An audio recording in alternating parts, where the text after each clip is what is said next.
ለእግዚአብሔር ክብር ሲባል መዋሸት እንዳለበትና እና እንደዚያ ነገራቶችን ይገልጻልና ያው ጳውሎስ ደግሞ 14 ደብዳቤዎችን ጽፏልና በተጨማሪም ደግሞ እንደነሱ ክሌም ከሆነ መዝሙረ ዳዊትን መኃልየ ሰሎሞንን የጻፉት እንግዲህ እነዛ ነቢያቶች ናቸው ተብሎ ይታሰባልና የእነሱን ባህሪ ደግሞ ስናጠና በጣም ይወረደው ነው እናገኘዋለንና ይሄንን እንደው በሐዲስ ተርሚኖሎጂ እንውሰደውና ቢመዘኑ እነዛ አካላቶች እንደው ተቀባይነት ያገኛሉ። እንደዚህ የሰው ሚስት እያማገጡ በጣም አለ የሚሰቀጥጡ ወንጀሎችን እየሰሩ ሰዎችን በመጋዝ የተረተሩ በጣም እየሰከሩ እየጠጡ ምናምን እንደዚህ አይነት የሚያስጠላ ነገር እየሰሩ እንዴት ነው ሐዲሶቻቸው ተቀባይነት ያገኛሉ ወይስ መትሩክ ነው የሚሆኑት? ምን ትላለህ?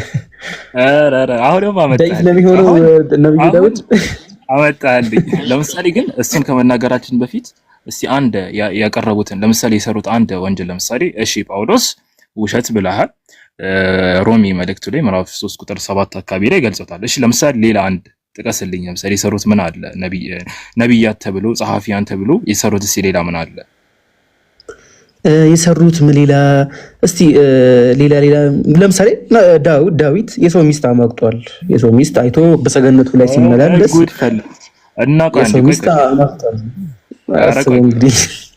ቆይ እንዴ እሱ አሁን ጸሐፊ ነው ተብሎ ይቀርባል ማለት እሱ አሁን መዝሙረ ዳዊት የሱ ጽሑፍ ነው? እንግዲህ ያው እንደነሱ ክሌም ከሆነ ኦፍ ኮርስ አይደለም፣ ግን ያው እንደነሱ ክሌም ከሆነ ያው ዳዊት ነው የጻፈው ተብሎ ይታሰባል። ግን ያው እሱ የሰራው ነገር ኢቭን ራሱ የሰዎችን ሸለፈት አስቆርጦ ለእንትን ሲሰጥ ነበረ እንደ ጥሎሽ ማለት ነውና እንደዚህ አይነት ስብዕና ካላችሁ ሰዎች ሐዲሳቶች ይዘገቡ ነበር። እስቲ እንደው በትንሹ ከታሪክም ለምሳሌ አሁን ይኸው አኺ ይሄኛው አሁን ይሄ እስቲ ልገልጽልን ነው። አይ መረጃ ለመክፈት ያለው ነው። ይሄ መጽሐፈ ሳሙኤል ላይ ያለው 11 ከ2 እስከ 4 ያለው ይሄ ታሪክ አለ። አንዲት ሴት ገላዋን ስታጠብና ማየት ነው ይሄ ነገር አለና ይሄ አይነቱ ባህሪ ያለው አካል ሐዲሱ ይያዛል ወይ? እንደው መጽሐፉ ጽፎ እንኳን ቢሰጠን ይሄ መጽሐፍ ጽፍ ያለውኝ ብሎ እንደዚህ አይነት ወንጀል እንደዚህ አይነት ውርደት እየሰራ እንዴት ነው በሐዲስ አንተ ያውቃ እንዴ? አንዴ ላሳየህ ንቃፍ አሁን መትሩክ የሚባል የሐዲስ አይነት አለ። የእንትን አይነት ማለት መትሩክ አሁን መትሩክ ማለት የተተወ ማለት በቃ ሙሉ ለሙሉ የተተወ ነው መትሩክ ውስጥ ማለት ነው። አሁን መትሩክ የሚባለው እንደዚህ ያው የሰዎችን እንትን ምንድነው ስሙ ይሄ የቆረጠ ከሌሎች ሴቶች ሚስት ካላቸው ሴት ምናምን እኛ እንኳን ለመግለጽ እንኳን የሚያሳፍረን የሆነ ተግባር የሚያደርግ አሁን ይሄንን ተወና መትሩክ የሚለውን መትሩክ ውስጥ የመደቡት ምን አይነት መሰለም ማራዋሁ አራዊ አልሙሰፍ በሽደት الغفላ በጣም غفላ ያለበት በቃ غفላ ያለ ዝንጉ የሆነ ሰው ችላተኛ የሆነ ሰው እንደዚህ ያለ ሰው ማለት ነው። ወይም ደግሞ ውሸታም የሆነ ሰው ለምሳሌ ሙሉ ለሙሉ ውሸታም ሊሆን ይችላል፣ ወይ ደግሞ አልፎ አልፎ የሚዋሽም ሊሆን ይችላል፣ ወይ ደግሞ ፋሲቅ የሆነ ፊስቅ ውስጥ የሚመደቡ ነገሮች ለምሳሌ የሚካተቱ በቃ አመፀኛ የሚባል ሰው ለምሳሌ ምን አለ ሐሜተኛ ወይንም ውሸታም የሆነ ሰው በቃ እንደዚህ ያሉ ወንጀሎች የሚሰራ እንደዚህ ያለ ነገሮችን አሁን እዚህ ጋር ሽደት الغفላ ብለው እኮ አካተውታል። እዚህ ጋር በጣም غفላ ያለበት ማለት ይሄንን አሁን እንደዚህ ያለ ሰው ማለት ነው ሲናገር የሆነ ንግግር ለምሳሌ አሁን 24 ሰዓት በቃ غفላ ዝንጉ ሆኖ ውሎ የሚያደርሰው መጥቶ የሆነ ነብዩ ሰለላሁ ዐለይሂ ወሰለም እንዲህ ብለዋል ሲል ምናልባት ከንቀልፉ በህልሙ ያየውን መጥቶ ተናግሮ ሊሆን ይችላል የሚል ጥያቄ ያስነሳል። እና ይህንን ጥያቄ ሊያስነሳ ስለሚችል ምን ይባላል? አይ አንተ መትሩክ ነው ይባላል። ያንተ ንግግር የተተወ ነው መትሩክ ነው በቃ ተመላሽ ነው ይባላል። ገባ? ተቀባይነት የለውም እንላለን። አሁን ከዚህ ርቀት አልፎ ሄዶ እንዴ ጭራሽ ዝሙት ነው ያልከኝ አንተ እንደሱን እያልከኝ ያለው ኢብኑ ቃፍ አራው የሰው ሚስት እስቲ ቆይ አንዴ ማስረጃውንማ አሳየኝ። ካልሆነማ እንዴት ያለ ማስረጃ እናወራም። በዚህ ይሄ የሚታወቅ ታሪክ ነው። እንግዲህ አንድ ማስተዋል ያለብህ ነገር ይህ አካል ላይክ በጣም የተከበረ እግዚአብሔር እንደ ልቤ ብሎ ያሞገሰው ሰው ነውና አስበው እስቲ በሪጃሎች አንዱ ሪጃል እንደዚህ አይነት ስብዕና ይኖር ሐዲስ እንኳን ከሱ ሊዘገብ ይቅርና ሰዎች መተው እንኳን ከሱ ቂራትን ይቀራሉ አይቀሩም እኮ ኤኒሃው። እሺ መጽሐፈ ሳሙኤል ካለ ምዕራፍ 11 ቁጥር 2 ጀምሮ ብታነበው በሰገነቱ ላይ ይመላለሳል ዳዊት ማለት ነው። እና አንዲት ሴት ገላዋን ስትታጠብ ያያል። ሴቲቱ መልከ መልካም ነበረች ባይዘው ማየቱ ራሱ አጮልቆ ማለት ነው። አስቡ እስቲ ያ ጀማዓ አንድ ብታስተውሱት ታሪክ አለ አይደለ?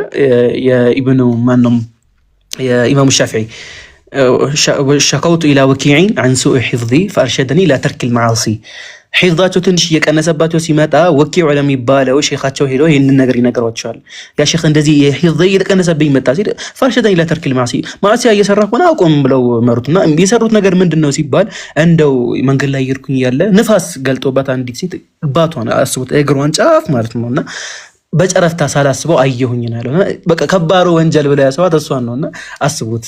የዚህን ያህል ነበር የወለሞጃጀን ተነቃቂና እዚህ ጋር የምትመለከቱት ዳዊት እንግዲህ አጮልቆ አይቶ ለዛውም ገለዋን ስትታጠብ አይቶ አላረፈም። ባይዘው በጣም በሚያሳዝን ሁኔታ ማለት ነውና ቤርሳቤ ነው የምትባለው ያስመጣታል። እሷንም ወደ እርሱ ትገባለች። ከርኩሰቷ ነጽታ ነበርና ከእርሱ ጋር ትተኛለች። ሴቲቱም ባይዘው ታረግዛለች። ኢብኑ ዚና ማለት ነው የዚና ልጅ ሚስት ባለቤት ያላት ትዳር ያላት ኦሪዮ ይባላል ባሏ ያስረግዛታል። እንግዲህ ያስረግዟትም ያው ወደ ዳዊትም አርግዣለሁ ብላ ላከችበት ምናምን ነገር ያለ ታሪክ ይከተላል። ይሄንን ብቻ አይደለም የሰራው ዳዊት ባይዘው ሸለፈት የ200 ፍልስጤማውያንን ሸለፈት ማለት ያኒ በቃ ወንዶች የሚለዩበትን መሳሪያ ቆርጦ ለሚስት ለማግባት አምጥቷል ማለት ነው። በሚያሳዝን ሁኔታ አስባችሁታል።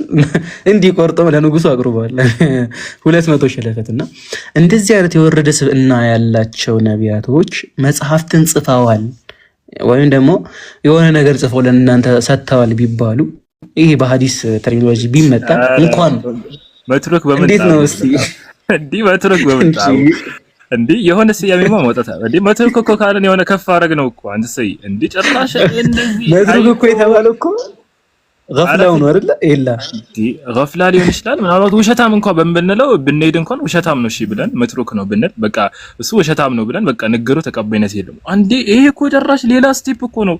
ጭራሽ ነብይ ኢብኑ ቃፍተው እንዴ የሆነ ታሪክ ታስታውሳለህ? ኢማሙ ሻፊዒ አይ ቲንክ ቡኻሪ ይመስሉኛልና የሆነ ሐዲስ ሊዘግቡ አንድ ሰውዬ ጋር ይሄዳሉ። ትዝ ይላል ታሪኩ። እና ፈረሱን ያታለዋል ምግብ እየሰጠ እና ሊቀበለው ነው እንግዲህ ሐዲስ እሱ ጋር በጣም ብዙ ሐዲስ አለ ምናምን ተብሎ ምናልባት ታሪኩን ካልተሳሳትኩኝ እና ፈረሱን እንዲገባለት ወደ ቤቱ የተወሰኑ ምግቦችን ይዞ እንዲህ እየሰጠው ፈረሱ እንዲከተለው ያደርጋልና ፈረሱም እየተከተለው ይሄዳልና ኢማም ሻፊዒ አዩትና ማለት ኢማም ቡኻሪ ያዩትና የሰውዬ ለእንስሳት እንኳን እዝነት የሌለው እንስሳትን በዚህ ልክ የሚያታልል ለነብዩ ሰለላሁ ዐለይሂ ወሰለም ሐዲስ ታማኝ ሊሆን አይችልም ብለው ነው ጥለውት ይሄዱት ማለት ነው። ምንም እኮ አላደረገም። እንደዚህ አይነት ወጥረገጥ ተግባራቶችን እኮ አይደለም የሚፈጸመው። አስቡ እንግዲህ ያቺ ነገር በማድረጉ ብቻ የሱ ያው ሲስተማቲካሊ እንስሳውን ማታለሉ ነው በሱ ቤትና ጥሎት ነው የሄዱት ሐዲሱን ከሱ ሳይዘግቡና የዚህን ያህል ነበረ ጥንቃቄያቸው። ግን አስቡት እንደዚህ አይነት ስብዕና ያላቸው ሰዎች መዝሙረ ዳዊት የሚባል ትልቅ መጽሐፍ ጽፎ መጥቶልሃል ቢባል እንዴት ነው ሊቀበለው የሚችለው? አዎ እንዴ አሁን ባይሆን አንድ የቤት ስራ መስጠት አለብን። ኢብኑ ቃፍ አሁን ለነዚህ አይነት መጽሐፍ ሲያም አሁን ባይብል ጋር እንትን ሐዲስ ጋር እንኳን አይወዳደርም። ያው እሱን አሁን አይተናል። ባይሆን እንትን አምጦ የሆነ ስያሜ መስጠት አለብን። አሁን እንደዚህ አይነት አሁን ምን ልንለው እንችላለን የሚለው ስያሜ ማውጣት አለብን። እንትን ልንለው ቢባል ይሻላል ወይስ እንትን ቢባል ይሻላል የሚለው ላይ ማውራት አለብን። ይሄ በጣም አይደለ እንዴ ኢብኑ ቃፍ ሌላ ስቴፕ ስለተከለ መትሩክ እኮ የሚባለው ኢቭን ራሱ እኮ ይሄ ሱኡ ጀህሊ ይሄ የመሐፈዝ ችሎታው ሲቀንስ እንደውም አንዳንድ የሚደባለቅበትም አይነት ሰው ከሆነ ሚዋሽም እንደው ዝም ብሎ ራሱ ውሸት ለምዶበትም ቢሆን እንኳን መትሩክ ደረጃ እኮ ይደርሳልና ይሄ እኮ ከመትሩክ እንዴ ቀደም አይታችኋል። አህለ ሱና ከሆነ በጣም እምነቱ የተቃናው ሆነስት እስካልሆነ ድረስ እኮ ሐዲሱ ከሱ አይዘገብም። እንኳን እንደዚህ አይነት ከባባድ የአላህን ህግጋቶች እየተላለፈ ይቅርና ማለት ነው። ስለዚህ በዚህ የዳኢፍ አይነት ምዘና እንኳን ባይብል የሚያልፍ አይደለም። ጳውሎስን ብትመለከቱት በተመሳሳይ መልኩ ውሸታም ነበር፣ ይዋሽ ነበር፣ ይቀጥፍ ነበር፣ ይቀጣጥፍ ነበር። ኢየሱስ ያላለውን ይል ነበረ። ያላስተማረው ያልተገለጠልን ነገር ተገለጠልኝ ሲል ነበር። በሮሜ 3:7 ላይ እንደው ለእግዚአብሔር ክብር ሲባል መዋሸት እንዳለበት ይናገራል። እንደዚህ አይነት ውሸታም የሆኑ ሰዎች ደግሞ መትሩክ ናቸው። መትሩክ ደግሞ ደዒፍ ነው ማለት ነው። ተግባባ። የዱዕፍ ደረጃ ራሱ ባይብል አይደርስም የምንለው በምክንያት ነውና እስቲ ለምትጨምረው ነገር ካለ ጨምረና እንጨርስ። ኢብኑ ቃፍ አሁን እንዳልከው አስለን እንትኖቹ ራሱ መሐዲሶቹ ራሱ አይደነግጡ። አሁን የዳዊትን ስራ ቢሰሙና ዳዊት የሆነ ነገር ጽፏል ምናምን ቢባሉ ሐቂቃ በጣም ነው የሚደነግጡት። ወላሂ ቢላህ ምናምን የሚሉን የሚመስል ይሳስበው ራሱ ማለት ነው። እንዲህ አይነት ወንጀል ሰርቶ አስበካል በዛች በትንሽ ነገር እንኳን ሐዲሱ አይሆንም ብለው ዳይፍ የሚያደርጉ ኢማሞች በዚህ ደረጃ ደግሞ አስባችሁታል። ይሄን ያክል ከባድ ወንጀል እንግዲህ እንደተመለከታችሁት ባይብል አንዱንም እንኳን እያሟላ አይደለም እስካሁን ባየነው ማለት ነው። በየትኛውም በኩል በሰንሰለት በኩል በማን ተያይዞ መጣ ብለን ስናይ ምናልባት ዳይፍ ሐዲስ የተወሰኑ ሰንሰለቶች ኖሮት የሆነ ቦታ በማቋረጡ ምክንያት ይሆናል ዳይፍ የተባለው ማለት ነው። ነገር ግን ወደ መጽሐፍ ቅዱስ ግን ስንመጣ ጭራሽ የምን ሰንሰለት የምን ምንድነው ጭራሽ የሚባል ነገር የለውም። ጭራሽ ከናካቴው ጸሐፊው አይታወቅም። እሺ በዚህ በኩል ደግሞ መጽሐፉ ጸሐፊው ወንጀል ከሰራ ጥቃቅን ነገራቶችን ምናልባት ጋፍላ ካለበት መዘናጋት የመሳሰሉ ነገራቶች ያጠቃው ሰው ከሆነ ዳዒፍ ይባላል ብለን ስናይ እንደ መጽሐፍ ቅዱስ ደግሞ ጭራሽ በቃ ሰው የማይተገብራቸውን የዘቀጡ ተግባራቶች ጭምር የሰሩ ሰዎች በጣም አስቀያሚ ስራ የሰሩ ሰዎች ጽፈውት እናገኛለን። ስለዚህ በየትኛው መስፈርት ብናየው ዳይፍ ሐዲስ ያለፈባቸውን መንገዶች እንኳን ደጃፋቸው ጋር አልደረሰም ማለት ይቻላል ባይብል ማለት ነው። እና ኢንሻአላህ ቀጥሉችን ሐሳብ ለመጨመር ነው። አይ ቲንክ እኛ እንኳን አሁን ጨርሻለሁኝ እኔ በኔ በኩል ያሉት ሐሳቦች ለጊዜው ማለት ነው። እና ከሰዓቱም አንፃር አላኩላል ያው ለማሳየት የሞከርነው ባይብል እንኳን ከቁርአን እንደው ከሰሒህ ሐዲስ ከሐሰን ሐዲስ ይቅርና ከደዒፍ ሐዲስ እንኳን ለመወዳደር ብቁ እንዳልሆነ ነው ያየን ያለ ነው። ከቅድም ጀምሮ ብዙ አይነት የደዒፍ ሐዲሳቶች አይነቶች አሉ። ሙብሀም፣ ሙንቀጢዕ፣ ሙንከር፣ መትሩክ፣ ሙድረጅ፣ መውዱዕ የሚባሉ በጣም ብዙ አይነት የደዒፍ ሐዲሳቶች አይነቶች አሉና እያንዳንዱን ስንመዝነው ባይብልን ወድቆ እናገኘዋለን እና የዚህን ያህል ደረጃ እንኳን መድረስ እንደማይችል በደንብ አድርገን ተመልክተናል። አይ ቲንክ ስለዚህ ክርስቲያኖች ከዛሬ በኋላ ቁርአን ወይስ ባይብል የተጠበቀው ቁርአን ወይስ እንትን እያላችሁ ከመጣችሁ መጀመሪያ መጨረስ ያለባችሁ መንጋ ነው ደዒፍ ሐዲስ ወይስ ባይብል የሚለው ጋር ነው እንጂ ቁርአን ጋር ጭራሽ አይደርስም።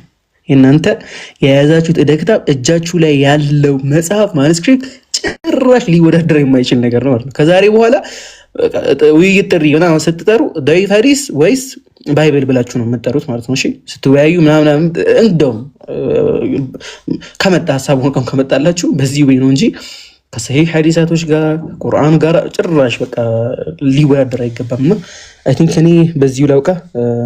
ሰላም አለይኩም። ወአለይኩም ሰላም ወራህመቱላሂ ወበረካቱ። ባረከላሁ ፊኩም። ሁለታችሁም እንግዲህ ወንድሞች ምንድነው ያቀረቡልን መጽሐፍ ቅዱስ በሐዲስ ቴርሚኖሎጂ በሙስጠላሁል ሐዲስ ሲመዘን ምንድነው ደረጃው ነው አይደለ? ቡኻሪ ተመዝኖ ነው ያለፈው፣ ኢማም ሙስሊም ተመዝኖ ነው ያለፈው። መጽሐፍ ቅዱስ ሲመዘን ምድቡ ከምንድነው ሲባል ዳኢፍ ሊባል አልቻለም።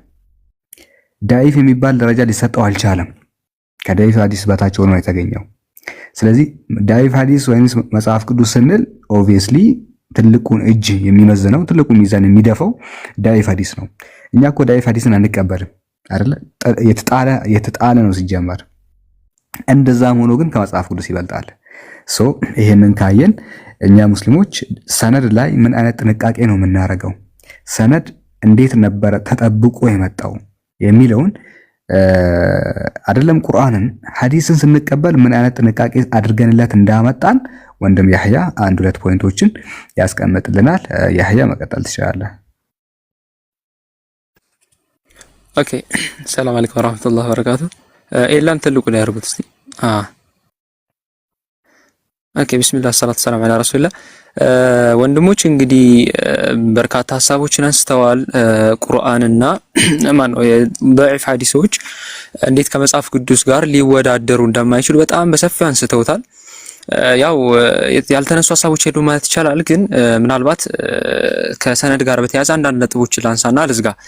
የመጀመሪያው ሰነድ ምንድነው በሚለው ዙሪያ ወንድም ኢብኑ ቃፍም አልፎበታል። ያው ሰነድ ማለት አንድ ሐዲስ ሲመጣ ያ ሐዲስ እስከ ረሱል አለይሂ ሰላቱ ሰላም ድረስ ከማን እየተወራ እንደመጣ የሚነገርበት ነው።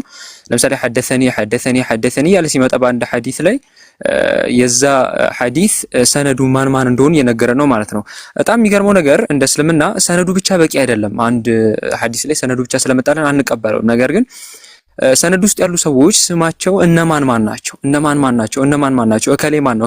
ለምሳሌ ሐደሰኒ ለምሳሌ የሆነ ሐዲስ ነው ሐደሰኒ አባስ ኢብኑ ወሊድ ሲባል ማን ነው አባስ ኢብኑ ወሊድ የሚለው ሳይጣራ ዝም ብሎ ቀጥታ አንቀበለው። ሰነዱን ለምን መረመር ነው ማለት ለምንድን ነው ይህንን ያስፈልገው ካለ የመጀመሪያው ቁርአን ላይ ትእዛዝ አለ። አላህ ምን ይላል ቁርአን ላይ ያ አዩሀለዚነ አመኑ ኢን ጃአኩም ፋሲቁን ቢነበኢን ፈተበየኑ፣ አንዱ የሆነ ነገረኛ ወሬ ቢያመጣላችሁ መጀመሪያ አጣሩ፣ ፈተበየኑ አጣሩት ይለናል። በተጨማሪ ደግሞ ነብዩ አለይሂ ሰላቱ ወሰላም ይላሉ ቢሐሰቢል መርኢ ሚነል ከዚቢ አን ዩሐዲሰ ቢኩሊ ማ ሰሚዐ፣ ለአንድ ሰው ከውሸታምነት ከዋሾነት ይበቃዋል የሰማውን ነገር ሁላ ሊያወራ አንድ ሰው ከዋሾነት ይበቃዋል ይላሉ። ኢላ የከፈትክልኝ ፋይል ሌላ ነው ፋይል የከፈትክልኝ አኺ አይላክልኝ ደርሶኛል። በቃ ከፈተው እሱ ነው። ከፍ አድርገው እለፈው ነኝ እለፈው ኸይር ኢን ጃአኩም ፋሲቁን ቢነበኢን ፈተበየኑ። እና ደግሞ ነብዩ አለይሂ ሰላቱ ወሰላም ከታች ሳሂህ ሙስሊም ላይ ቢሐሰቢል መርኢ ሚነል ከዚቢ አን ዩሐዲሰ ቢኩሊ ማ ሰሚዐ፣ አንድ ሰው የሰማውን ነገር ሁላ ማውራቱ ለአንድ ሰው ለዋሹነቱ በቂ ነው ይላሉ። ሌላ ነው ከፈትክልኝ አንተ። ለማንኛውም እሱ ነው ትክክል ነህ። እንዲሁም ደግሞ ከላይም እንደሱ እንዳሳየችው ከፋ ቢል መርኢ ከዚበን አን ዩሐዲሰ ቢኩሊ ማ ሰሚዐ፣ ለአንድ ሰው ለዋሹነቱ ይበቃል የሰማውን ነገር ሁላ ማውራት። ስለዚህ የተሰማ ነገር በሙሉ አይወራም እያሉ ነው ነብዩ አለይሂ ሰላቱ ወሰላም። እንዲህ በርካታ ሐዲሶች አሉ። እንደውም ቀደምቶች ሐዲስን ዝም ብለው እንደዚሁ ነበር የሚቀበሉት። ማለት በመጀመሪያ ላይ የነበሩት አካባቢ ላይ የነበሩት ሐዲስ ሲመጣላቸው ይቀበሉት ነበር። በኋላ ላይ ግን የሰዎች ሁኔታ እየተቀያየረ ሲመጣ፣ ፈተናዎች እየበዙ ሲመጡ፣ ነገር ግን ለምሳሌ አንድ ሐዲስ ሲነገራቸው ይሄን ሐዲስ ማን ይነገር ያለው? ያን ጊዜ አብዱላህ ኢብኑ አባስ እዛው ላይ አንድ ጊዜ አብዱላህ ኢብኑ አባስ ለአብዱላህ ኢብኑ አባስ ዘንድ የሆነ ሰው ይመጣና ሐዲስ ይነግረዋል። እንደዚህ ያለ ቃለ ረሱላህ እያለ ሲነግረው አብዱላህ ኢብኑ አባስ አንድም ወደሱ ዞርም አላለም፣ እንደውም ጭራሽ አልሰማው። ከዛ ሰው ይግራ ይገባውና ያ ኢብኑ አባስ ማሊ ላ አራከ ተስማዑ ለሐዲስ፣ ለምንድን ነው ሐዲስን ስትሰማኝ ማላይ? ለምንድን ነው ሐዲስን የማትሰማልኝ ስለው ይጠቅስለታል። ከዚህ በፊት እኛ እኮ ሐዲስ ሲነገረን እንሰማ ነበር፣ ነገር ግን ባናውቀውን እንጂ መቀበል አቆምን ይላሉ። እና በተጨማሪ ደግሞ አብዱላህ ኢብኑ ሙባረክ ዝቀሩ አብዱላህ ኢብኑ ሙባረክ ምን ያለው ምናልባት ኢብኑ ቃፍ ማንስቶታል ያሳል አንድ ሐዲስ ላይ ሰነድ የሚባል ነገር ባይኖር ለቃለ መንሻ ማሻ አንድ ሰው የፈለገውን ነገር ይል ነበረ።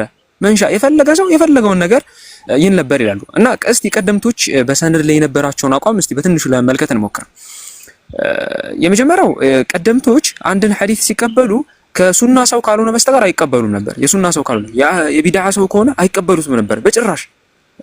አንድ ሰው አያዩትና ይሄ ሰውዬ የቢድዓ ሰው ነው አንቀበለውም።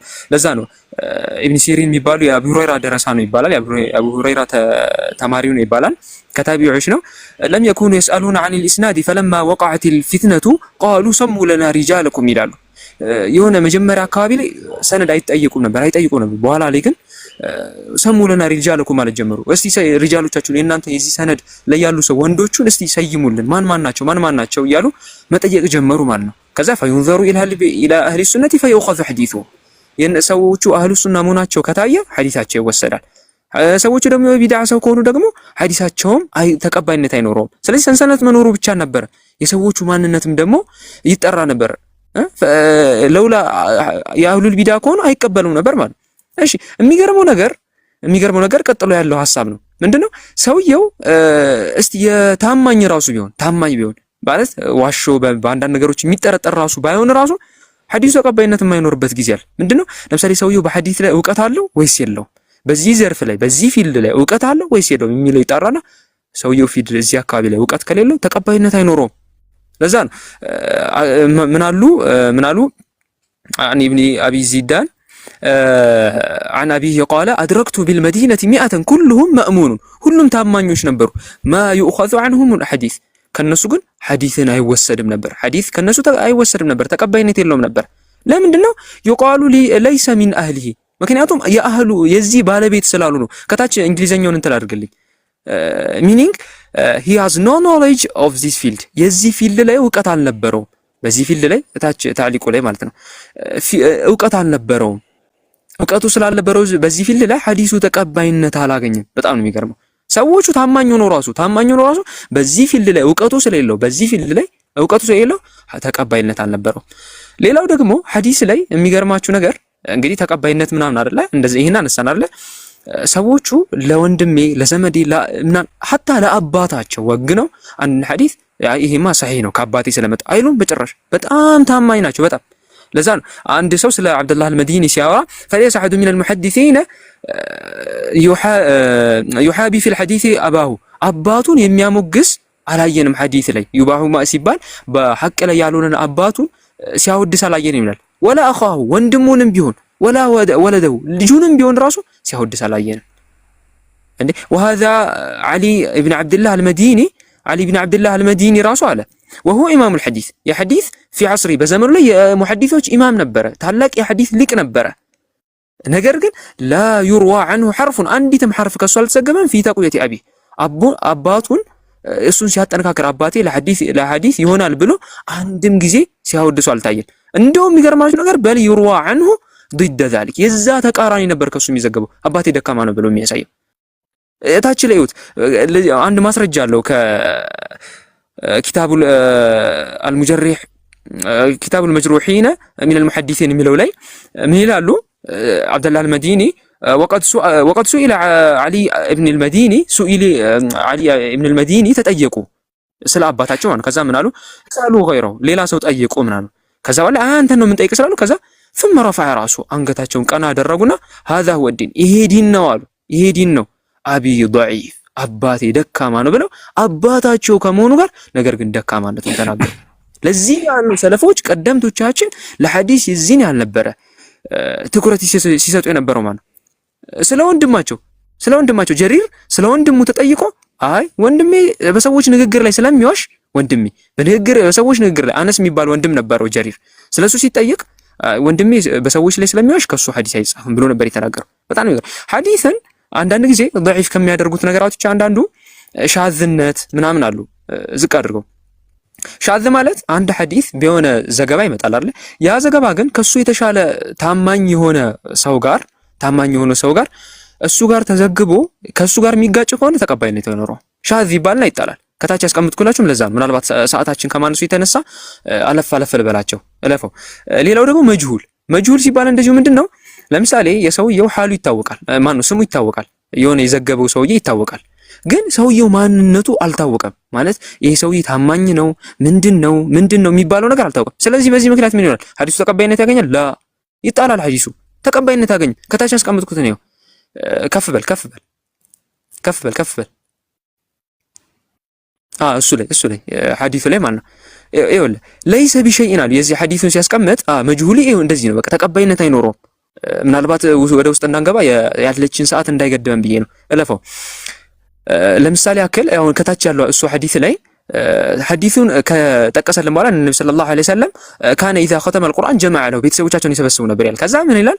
ኹላሰቱል የዚህ ሐዲሱን ምንነቱን ሲያይ ለይሰ ቢሸይን ምንም አይደለም፣ ያ ሐዲስ ምንም አይደለም። ምክንያቱም ወፊ ኢስናዲሂ መጅሁል ሰው አለበት የማይታወቅ ስሙ ነው እንደማይታወቅ ስሙ አይደለም የሚታወቀው የሰውየው ሐሉ ነው የማይታወቀው ማለት። ስለዚህ እንግዲህ አስቡት በርካታ አሁን ከታች ማስረጃዎችን አስቀምጬ ነበር።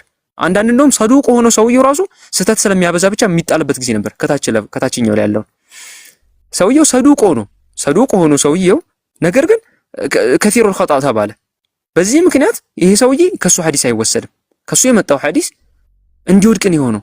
በጣም ነው የሚገርማችሁ። ስለዚህ ሐዲስ ላይ በርካታ ጥንቃቄ ነበር የሚያደርጉት የነበረው ማለት በርካታ ጥንቃቄ። እንደው ጥቅሞቹ የዚህ ሐዲስ ሰነድ ጥቅሞቹ በርካታ ማንሳት እንችል ነበረ ያለችን ሰዓት። ለምሳሌ ሶስት ያክል ነው። የመጀመሪያው የሐዲሱን ተአማኒነት ማለት ደካማ ነው ሐዲሱ ወይስ የሚለውን ነገር ለመለየት ሰነድን ይለዩበታል። ሁለተኛ ደግሞ ሐዲሱን ከመበረዝ ይጠበቁበታል። ሐዲሱን እንዳይበረዝ። ምክንያቱም አንድ ሰው የሆነ ሐዲስ ሲያመጣ ከማን የተሰማው እየተባለ እየተጣራ ሲሄድ ሐዲሱ ላይ ምንም መበረዝ ምናምን አያጋጥመው።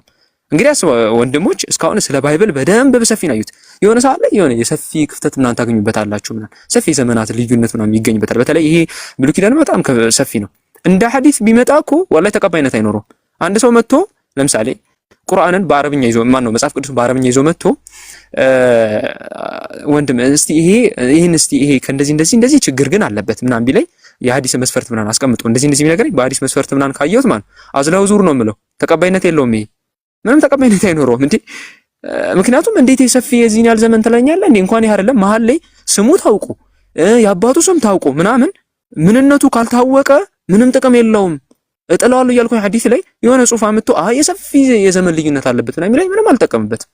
ይሄንን ጥቅም ላይ አይኖርም። እንደው መጽሐፍ ቅዱስ በሐዲስ ደረጃ በደካማ ሐዲስነት በዛ ቢመዘን ኖሮ በዛ ለምሳሌ ተውት ሻዝ ምናምንማ ተውት በሻዝ ቢመዘንማ ከጥቅም ውጭ ነው የሚሆነው። ማንም አይወስደው ማንም ከሰው አይቆጥርም። ያንን ሐዲስ ብታነበው ምናምን አንተ እንደ እብድ ነው የምትታየው። ማንም አይሰማም። እንዴት የሚገርማችሁ ነገር የሉቃስ አባቱ አይታወቅም ይባላል። ያው የሉቃስ ወንጌል ተብሎ በውስጡ በርካታ ሐሳቦች ይነሱበታል። የሉቃስ አባቱ አይታወቅም። ግን አንድ ሐዲስ ላይ ሰውየው ታውቆ የአባቱ ስም ታውቆ የአያቱ ስም ይታወቅ የቅድመ አያቱም ይታወቅ፣ ግን ሰውየው ሐሉ አይታወቅም ከተባለ ጥቅም ላይ አይውልም። እና ብቻ ቁርአን መጽሐፍ ቅዱስ እንደው ከባይብል ጋር ራሱ ሊወዳደር አይገባው። ضعيف ሐዲስ ለእነሱ ቢያገኙት የእነሱ መጽሐፍ ቅዱስ የضعيفና ሐዲስን ያክል ራሱ አንዳንድ ነገሮች ቢኖሩት ኖሮ በቃ እንደ ትልቅ ነገር መያዝ ይችሉ ነበር። ትልቅ አድርገው ከኛ ጋር ራሱ ቢከራከሩበት ትንሽ ይሻል ነበር፣ ያምርባቸው ነበር። ከሳሂህ ሐዲስ ጋር ለምላችሁ ከضعيف ሐዲስ ጋር አንስተው በዛ ራሱ እንትን ቢሉት ትንሽ ይሻል ነበር። በቃ አረ ትንሽ ይሻላል እነዚህ ደህና ነገር አላቸው ይባል ነበር። ግን እንደዛ ራሱ አይደለም፣ ከዛ የወረደ ነው። በቃ ባይብል መጽሐፍ ቅዱስ ከضعيف ሐዲሶች ጋር ራሱ ሲወዳደር በጣም የወረደ ነው፣ ጭራሽ የማይገኝ በጣም ሰዎች ለዛ ነው ሐዲስ ላይ ቀደምቶች በጣም ጥንቃቄ አድርገው ዘግበው ደካማ ነው ያሉት ሐዲስ ራሱ ከመጽሐፍ ቅዱስ እንደሚሻል አይተናል ማለት ነው። ይችን ከጨመርኩ ይበቃኛል። ጀማ ሰላም አለይኩም። ወአለይኩም ሰላም ወራህመቱላሂ ወበረካቱ። እሺ ወንድም ያህያ እጅግ በጣም ጥሩ ነገር ነው ያስተማርከን። ያው በርካታ አዳዲስ ነገራቶችን እንደወሰድንበት ተስፋ እናደርጋለን። በሐዲስ ቴርሚኖሎጂ ሰዎች ሐዲስን በሚያስተላልፉበት ጊዜ የገዛ አባታቸው እንኳን ሲሆን አባቴ ጥሩ ሰው ነው ሐዲስን ቢያስተላልፍ ችግር የለውም አይሉም። ቀልድ የለም። አባቴ ዳኢፍ ነው ማለት ምንድነው? ሐዲስን በሚያስተላልፍበት ጊዜ አንደኛ የሐዲስ ዕውቀት የለውም፣ ሁለተኛ የሚረሳ ሰው ነው፣ ችግር አለበት። ስለዚህ ሐዲስን ከሱ አትውሰዱ። ከሱ የተወሰደ ሐዲስ ዳኢፍ ነው ይባላል። ከአባቴ የሚወሰደው ሐዲስ ዳኢፍ ነው። አባቱን እኮ ያውቀዋል አይደል? አባቱን ያውቀዋል።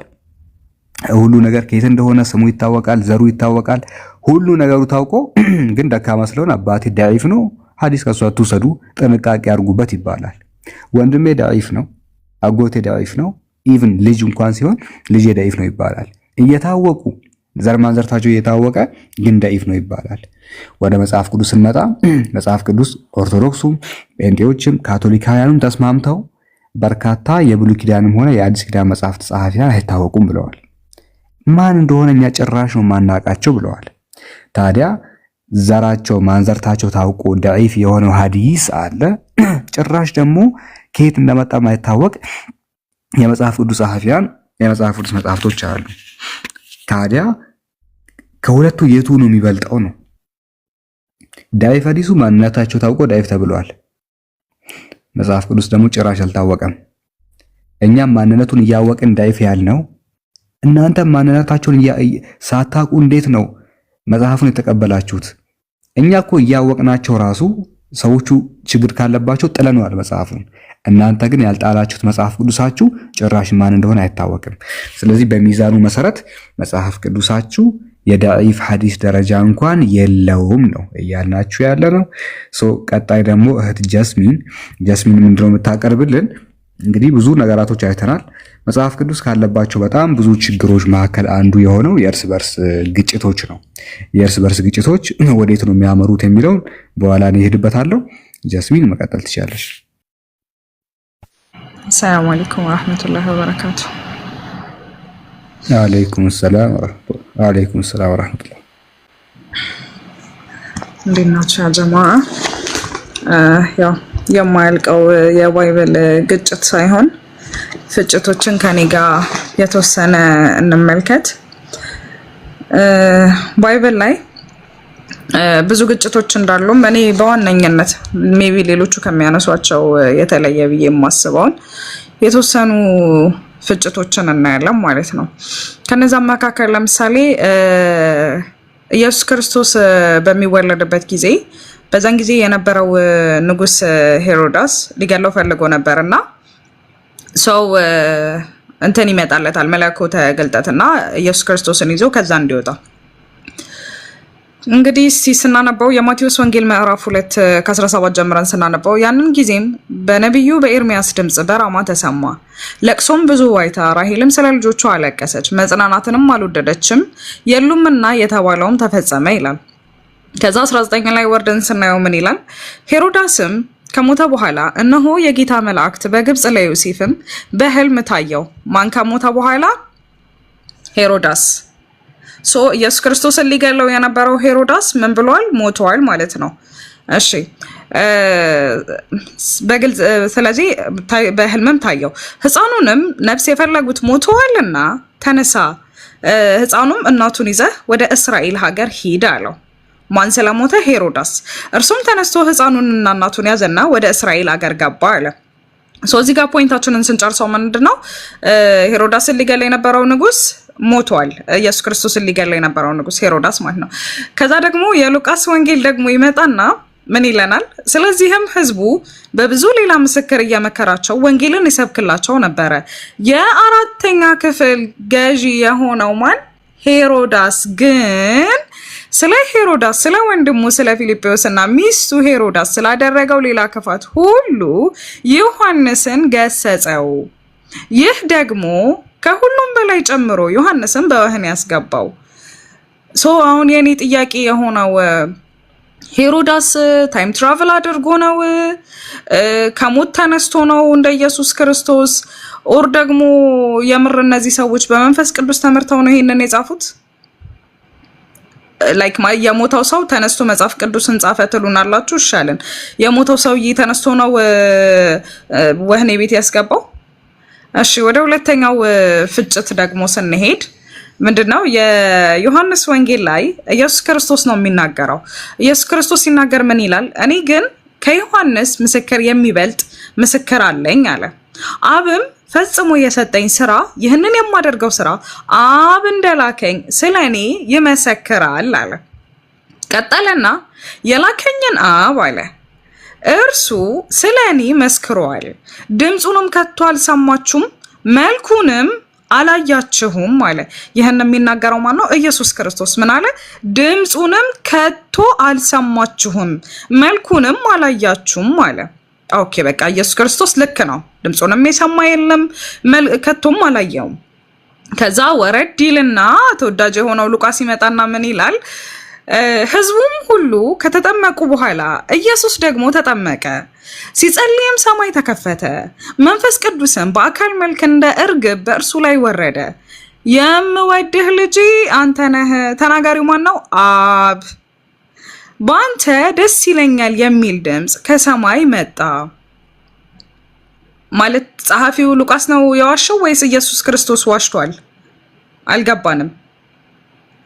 አልሰማችሁም ካለ እዚህ ጋር ደግሞ ታች ላይ መጣና የአብን ድምፅ ሰማን፣ የምወደው አንድያ ልጅ ይሄ ነው ብሎ ተናገረ አለ።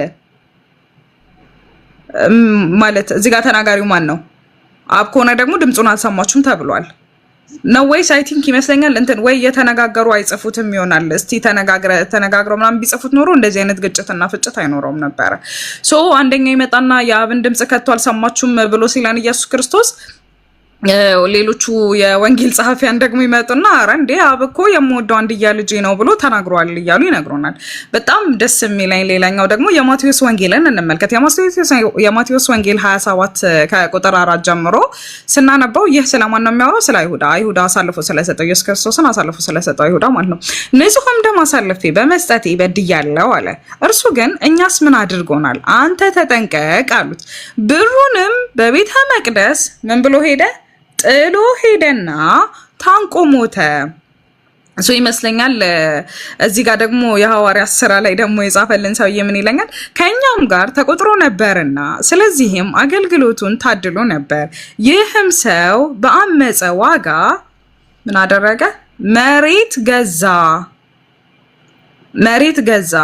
ስለዚህ ወይ ከሞት ተነስቶ ከመታነቁ በፊት ነው መሬት የገዛው፣ ኦር ደግሞ መሬት ገዝቶ ሄዶ ታነቀ። ወይም እኔ አላቅም ብቻ ግን እዚህ ጋር መሪ ጥሎ ሄደ እና ከዛ ታንቆ ሞተ ሲለን እዚህ ጋር ደግሞ መሬት ገዛ አለ። እሺ እዛ ጋር ታንቆ ሞተ ነው የተባለው አይደለ? ከዛ እዚህ ጋር ደግሞ ምን ይላል? በግንባሩም ተደፍቶ ከመካከሉ ተሰንጥቆ አንጀቱ ሁሉ ተዘረገፈ። አላሁ አክበር። ይሄ ግጭትም ፍጭትም አይደለም፣ ከዛም በላይ ነው። በቃ የሆነ ባይብልን ወላሂ ላይክ ታይም እንቆጥብ በሚለው ባይብልን ስንመለከት በጣም በብዙ ከ100 በላይ የሚቆጠሩ ግጭቶች አሉት። ከ100 በላይ የሚቆጠሩ እንደነዚህ አባባል እንደ መጽሐፍ ቅዱስ ጸሐፊያን አባባል ላይክ ከመጀመሪያው ጀምሮ ሲጀምር እህቶችም ማሻአላህ ተባረከ ረህማን ወንድሞችም ጠቅሰውታል።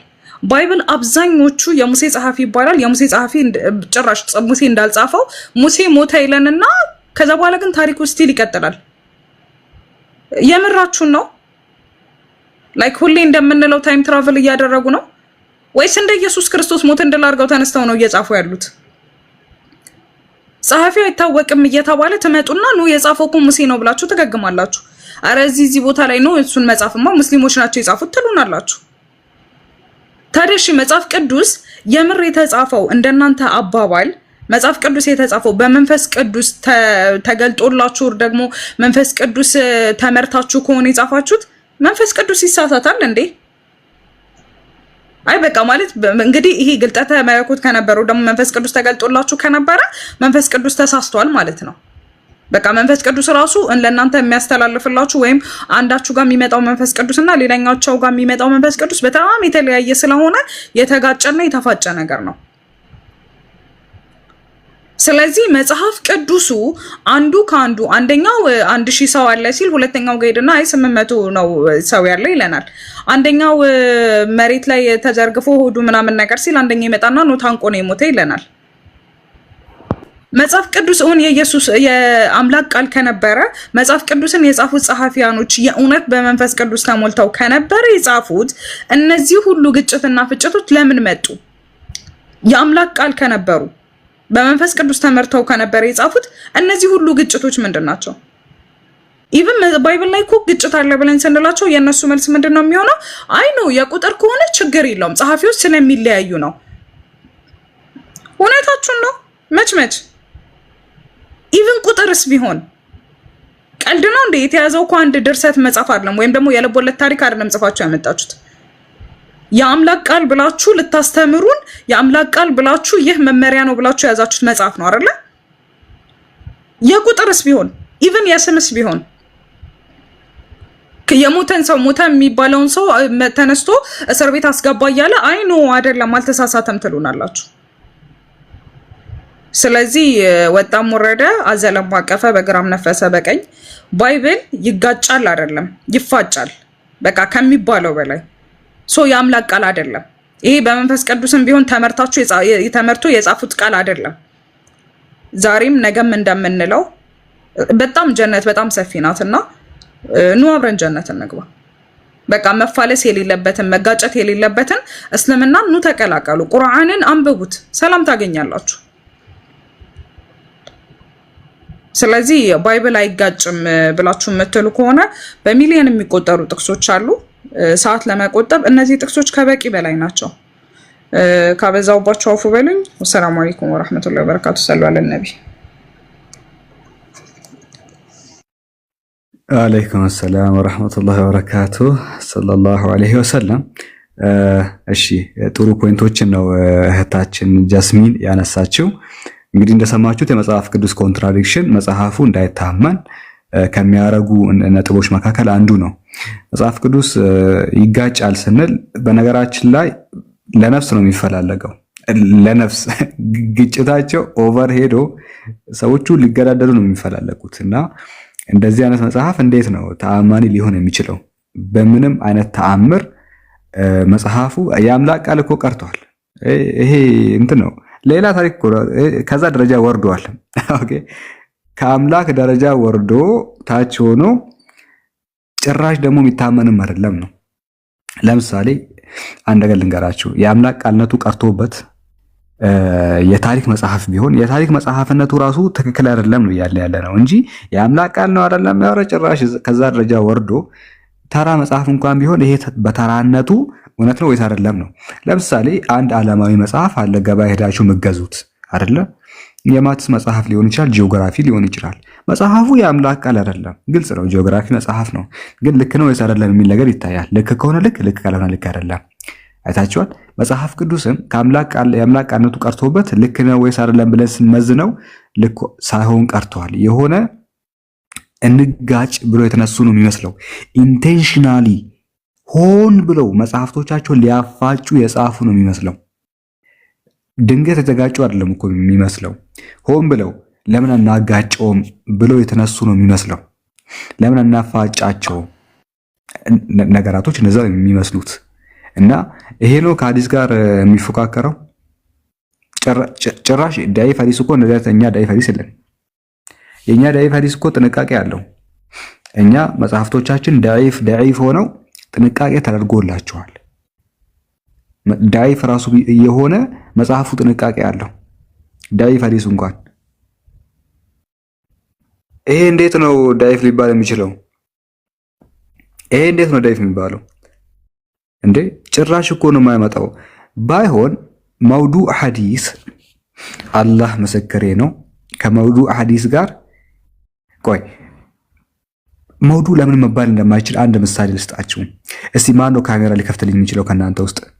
ግሩፕ ላይ ቅድም አሁን ከነገና ግሩፓችን ላይ ላድርግላችሁ ወደታች ላምጣላችሁና ይሄን ፎቶ እስኪ አንዴ ታግ የማደርገውን ፎቶ ድጋሚ ክፈቱልኝ። ግሩፕ ላይ አሁን የጻፍኩትን ድጋሚ ክፈቱልኝ። መውዱዕ ሐዲስ ጋር ሊፎካከር ይችላል፣ ግን መውዱዕ ሐዲስ ትንሽ ይበልጠዋል። ለምን እንደዚህ ያልኳችሁ እንደሆነ በምሳሌ ልስጣችሁ እንዳትወጡ። አንዳችሁ ካሜራ ክፈቱልኝና ግሩፕ ላይ ፖስት ያደረኩትን አሁን ኢብኑ ቃፍ ይሄ አሁን ስለዚህ ጉዳይ ነገራችኋለሁ። ቆይ አንድ ጊዜ ትልቁ ላይ አድርገን ለብቻ ትልቁ ላይ አድርገን ቆይ ይሄ የከፈትኩላችሁ መውዱዕ ሐዲስ ነው። የተከፈታላችሁ ምንድነው? መውዱዕ ሐዲስ ነው። ኡምደቱል አህካም ምናምን ብለው ኤዲት አደረጉ። ከላይ በኩል ያቺ ቅንብር ናት። ይሄ የተጻፈው እስቲ ፋጢማ ይሄ ሐዲስ የተጻፈው በፈረንጆቹ 2020 ላይ ነው። የዛሬ 5 ዓመት ነው። ከዛ ውሸት እንዳይመስል ደግሞ ኡምደቱል አህካም ብለው ጽፈዋል። ኡምደቱል አህካም ሲጀመር 3 ቅጽ የለውም ኪታቡ ይታወቃል። ኡምደቱል አህካም 1 ቅጽ ነው። 460ኛው ላይ የሚገኘው ሐዲስ ደግሞ ከናንተ መካከል አንዳችሁ የሚፈርድ ከሆነ ይላል ኡምደቱል አህካም ኪታብ 460ኛው ሐዲስ ከናንተ መካከል አንድ ሰው ለፍርድ ሲወጣ ፈራጅ ሲሆን ሲናደድ እንዳይፈርድ ይላል ሐዲሱ። ተናዳችሁ እንዳትፈርዱ ይላል ኡምደቱል አህካም ኪታብ ላይ። ከላይ ያለው ቁጥር ዝም ብለው ነው ያስቀመጡበት። ከታች ያለው ይሄ ሐዲስ አሁን ስህተት ነው የሚመስለው። ስህተት ሐዲስ አይደለም የሚመስለው። የተጻፈው መቼ ነው ካላችሁ በፈረንጆቹ 2020 ላይ ነው። ቢማና የዛሬ 5 ዓመት ላይ የተጻፈው ናሬትድ ባይ አነስ ኢብኑ ማሊክ ማን እንደጻፈ ነገራ ናሬትድ አነስ ኢብኑ ማሊክ አይ ሄርድ ዘ አፖስትል ኦፍ አላህ ፒስ ብሌሲንግ አፖን ሂም ምናምን ካለ በኋላ አንድ ክሊክ አድርገው እንደዛ ካለ በኋላ ኦኬ አንድ ጊዜ ክሊክ ታደርገዋለህ። ኢብኑ ቃፍ አለ። ኦኬ አይ ቲንክ ተደውሎበታል። ክርስቲያኖቹ ህዝበ ሙስሊሙን ለማናደድ የዛሬ 5 ዓመት ማን የጻፉት ዝም ብሎ ተራ ጽሁፍ ነው። ይሄ ተራ ጽሁፍ ከመጽሐፍ ቅዱስ ጋር በጣም ተመሳሳይነት አለው። ኦኬ አሁን እሱ የሚከፍትላችሁ ዝም ብሎ ሐዲስም አይደለም። የዛሬ 5 ዓመት ዝም ብለው ሙስሊሞችን ለማናደድ ለምን አናናድዳቸውም ብለው የጻፉት ነው። ይሄ አሁን ዝም ብሎ ተራ ነገር ከመጽሐፍ ቅዱስ ጋር ተመሳሳይ ነገር አለው። ይሄ አሁን ለማበሻሸቅ ክርስቲያኖቹ ሙስሊሞችን ለማበሻሸቅ ማን እንደጻፈው ነገራቸዋለሁ። ኡምደቱል አህካም ይሄ ነው መጽሐፉ።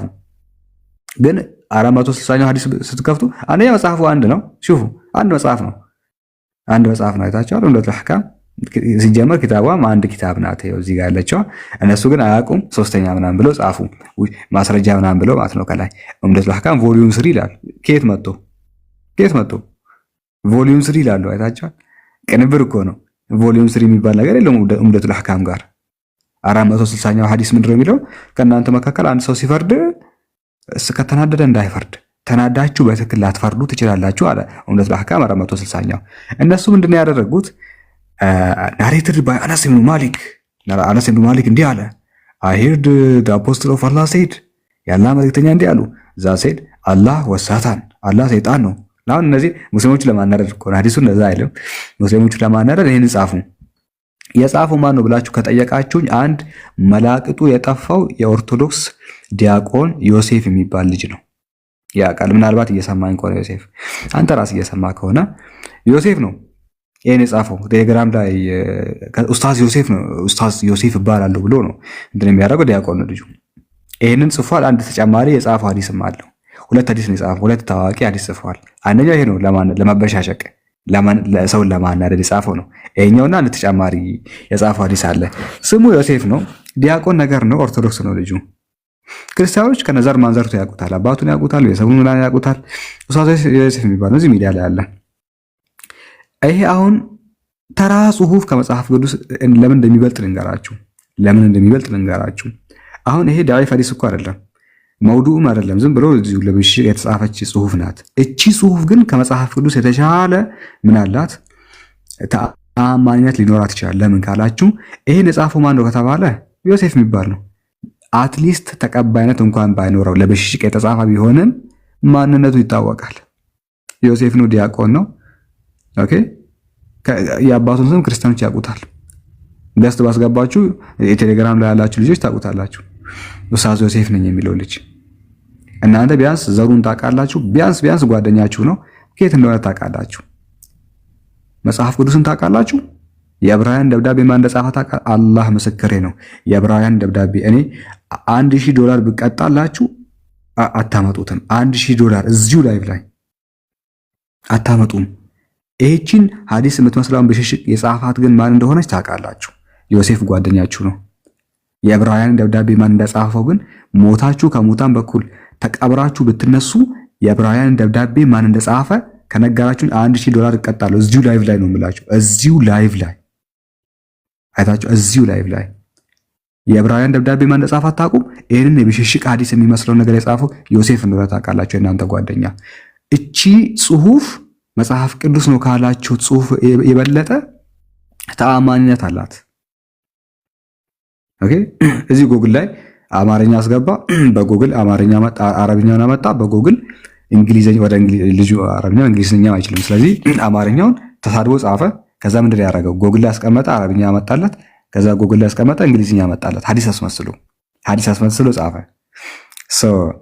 እቺ ጽሁፍ በእናንተ ሚዛን ከተካሄደ ከመጽሐፍ ቅዱስ የበለጠ ተአማኒነት አለ። ውሸት እንኳን ቢሆን እኮ ነው የምላችሁ። ዝም ብሎ ስድድብ እንኳን ለስድድብ የተጻፈ ነገር እንኳን ቢሆን አትሊስት ግን ጸሐፊው ታውቋል። ዮሴፍ ጓደኛችሁ ነው። መጽሐፍ ቅዱሳችሁን የጻፈው ሰውዬ ግን አይታወቅም። በዚህ ደረጃ ነው የወረደው ነው የምላችሁ። በዚህ ደረጃ ነው የወረደው የእናንተ መጽሐፍ። ማን እንደጻፈው እንኳን የማይታወቅ ኦኬ። ሐዲስ ይጽፉ ነበረ። አሁን ያቆሙት በጣም በቅርቡ ነው ያቆሙት። እንደዚህ ስናጋልጥ ቅሌታቸውን እያወጣን ስናጋልጣቸው በፊት ምን ያደርጋሉ መሰላችሁ? ሐዲስ ይጽፉ ነበረ። እንዴት ያደርጋሉ? እስቲ ኢብኑ ቃፊ የሆነ እንትን ጉግል ትራንስሌት ከፈትልኝ እስኪ። ጉግል ትራንስሌት የሚለውን ከፈትልኝ። አፕሊኬሽኑ እንዴት ነው የሚያደርጉ ልንገራችሁ። አፕሊኬሽኑን ከፈትልኝ። ጉግል ትራንስሌት የሚለውን እንዴት ሐዲስ እንደሚጽፉ ላሳያችሁ። ስናጋልጣ ጉግል ትራንስሌት አረብኛ አማርኛውን ወደ ያኛውን አረብኛ አድርገው ያኛውን አረብኛ አድርገው አንዱን አማርኛ አድርገው አማርኛ አረብኛ ወደዚህ ደግሞ ገልብጠው ወደዚህ ገልብጠው ኤክስቼንጅ እሱን ልከው የአላህ መልእክተኛ እንዲህ ብለዋል ብለህ ጻፍ። እዚህ ጋር የአላህ መልእክተኛ እንዲህ ብለዋል። የአላህ ይሄን ሐዲስ እንደዚህ ነው የጻፈው ጋይስ ክርስቲያኖች። የአላህ መልእክተኛ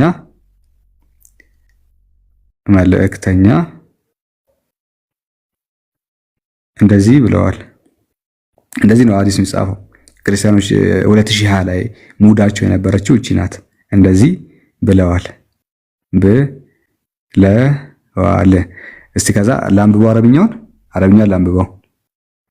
ቃለ ረሱሉላህ ሰለላሁ ዐለይሂ ወሰለም የአላህ መልእክተኛ ሰለላሁ ዐለይሂ ወሰለም እንዲህ ብለዋል።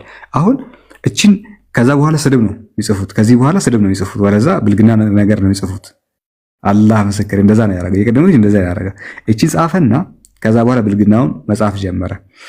ከዛ በኋላ ኮፒ ያደረጋትና አረብኛዋን ይሄ ሙስሊሞች አረብኛ ታነባላችሁ፣ እስኪ ማን ነው አረብኛ የሚያነበው ምናምን ብለው ይመጣሉ።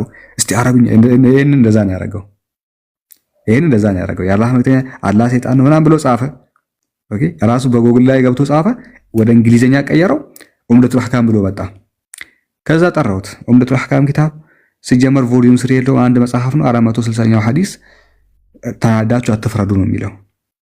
ላ ያህኩመን አሐዱኩም ምናምን ነው የሚለው ሲጀመር ራሱ።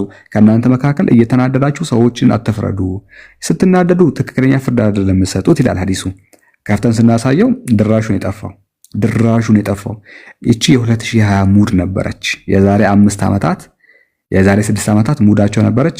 ቅሌታቸውን ስናወጣ ቅሌታቸውን ስናጋልጣቸው ድራሻቸው ከሚዲያ ላይ ጠፍቶ ወደ ፌስቡክ ነው ሄዱት።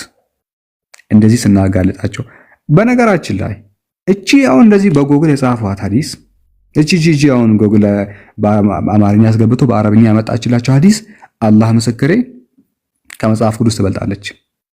ተቀባይነት የለውም ግን ከመጽሐፍ ቅዱስ ትበልጣለች። እንዴት? አትሊስት እናንተ ትታወቃላችሁ። አትሊስት አንተ ዲያቆንዬ ትታወቃለህ፣ አንቺ ዲያቆኒት ትታወቃላችሁ። የእናንተ መጽሐፍ የአምላክ ቃል ያላችሁት መጽሐፍ ግን አይታወቅም። እናንተ ራሱ የጻፋችሁት መጽሐፍ ቅዱስ ካላችሁት መጽሐፍ ይልቅ ተአማኒነት አለው። ኦኬ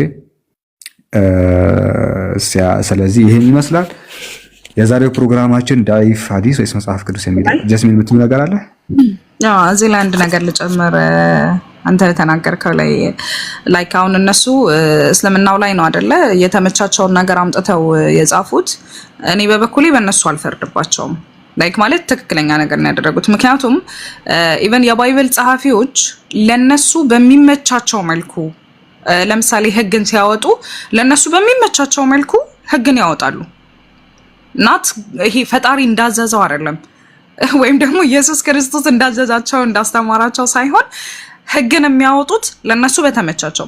ለምሳሌ በጣም ፌቨራይት የሆነው ዮሐንስ የነሱ ፌቨራይት የሆነው ዮሐንስ የሆነ ህግን በሚያወጣበት ሰዓት ወር ደግሞ የሆነ ይሄ መጽሐፍ ቅዱስን በጻፈ ተብሎ የሚታሰበው ዮሐንስ እንኳን በጣም በሚገርም ሁኔታ ሲጽፍ ምንድነው ለምሳሌ ምን ይላል መሰለክ? ህግ አያስፈልገንም ይላል። በህግ አንጸድቅም፣ ህግ አያስፈልገንም ብሎ ይናገራል። አንደኛው ቦታ ላይ ማለት ነው። ለምሳሌ የሐዋርያት ሥራ 3 ላይ ስትመለከት ምን ይላል መሰለክ? ከህግ ስራ ሁሉ በእርግማን በታች ናቸውና በህግ መጽሐፍት የተጻፉ ሁሉ ጸንቶ የማይኖሩ የማያደርግም ሁሉ የተረገመ ነው ተብሎ ተጽፏል ያለ።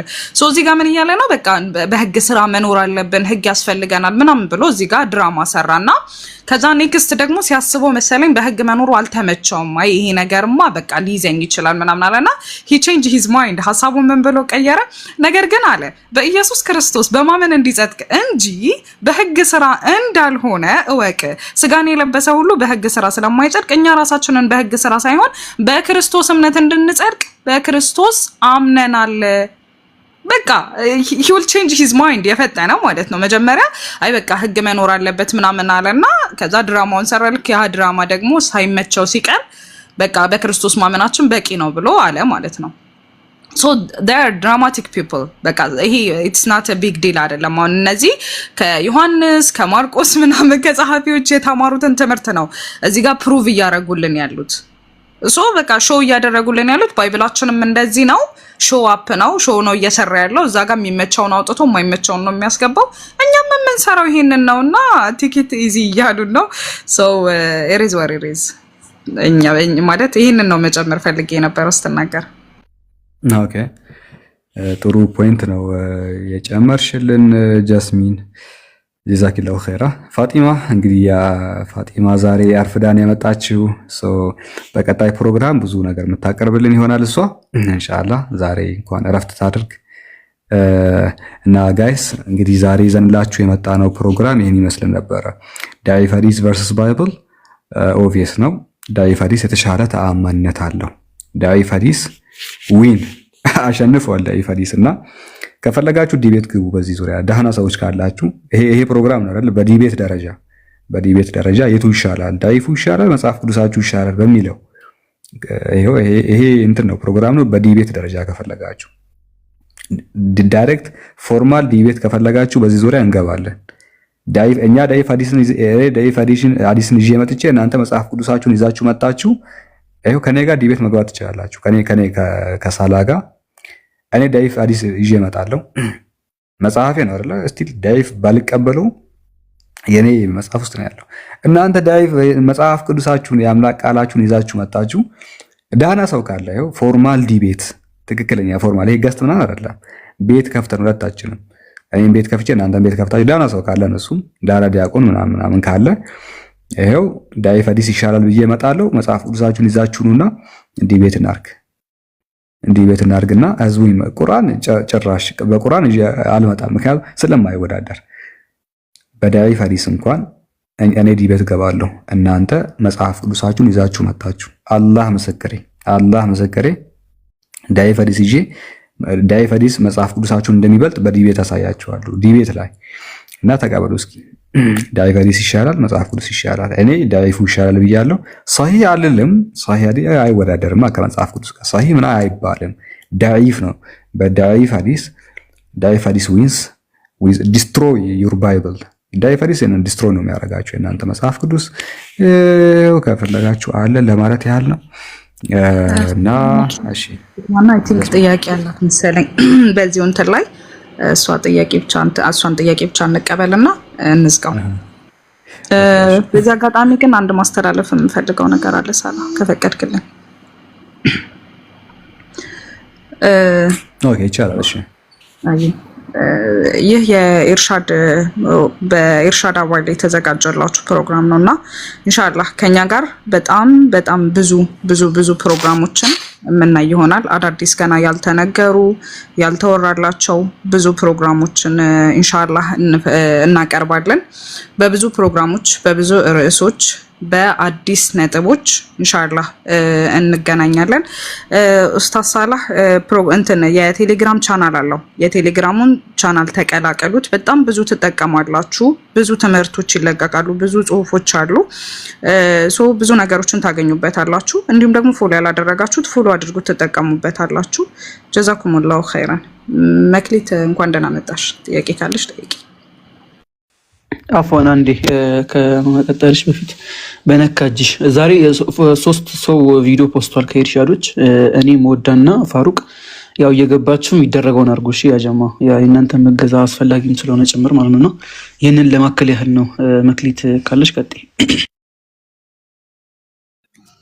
እሺ አንድ ጊዜ እኔም ላቋርጣችሁና የኔው በዛኛው አካውንት ነው። እሺ በዋናው አካውንት ነው የተቦሰተው።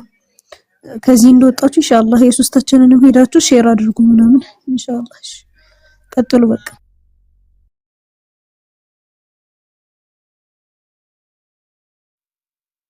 ጥያቄሽን አቅርቢ። እሺ አሰላሙ አለይኩም ወራህመቱላሂ ወበረካቱ። ሰላም አለይኩም። ጥያቄ የኔ ምን መሰለሽ፣ እኔ እስልምናን ከመቀበሌ በፊት ለብዙ ጊዜ ስለ እስልምና በቂ እውቀት ኖሮኝ እውነታውን እያወቅን እኔም እስልምናውን እስከዚች አሁን በዚህ ሳምንት ራሱን ሞላኝም በትክክል እና ከዛ በፊት ራሱ እውነቱ ሙሉ ለሙሉ ስለ እስልምናው በቂ እውቀት እያላቸው እውነቱ ምን እንደሆነ እውነት የት ጋር እንዳለ እያወቁ እስልምናን እንዳይቀበሉ የሚያደርጋቸው አንድ ምክንያት አለ። ጓደኞችም ስላሉኝ በጣም ብዙ ማውቀው ሰው ስላለ ማለት ነው። ያ ምክንያት ምን መሰለሽ፣ እኔም ለብዙ ጊዜ ወደ ኋላ እያስቀረኝ የያዘኝ ነገር ነበር።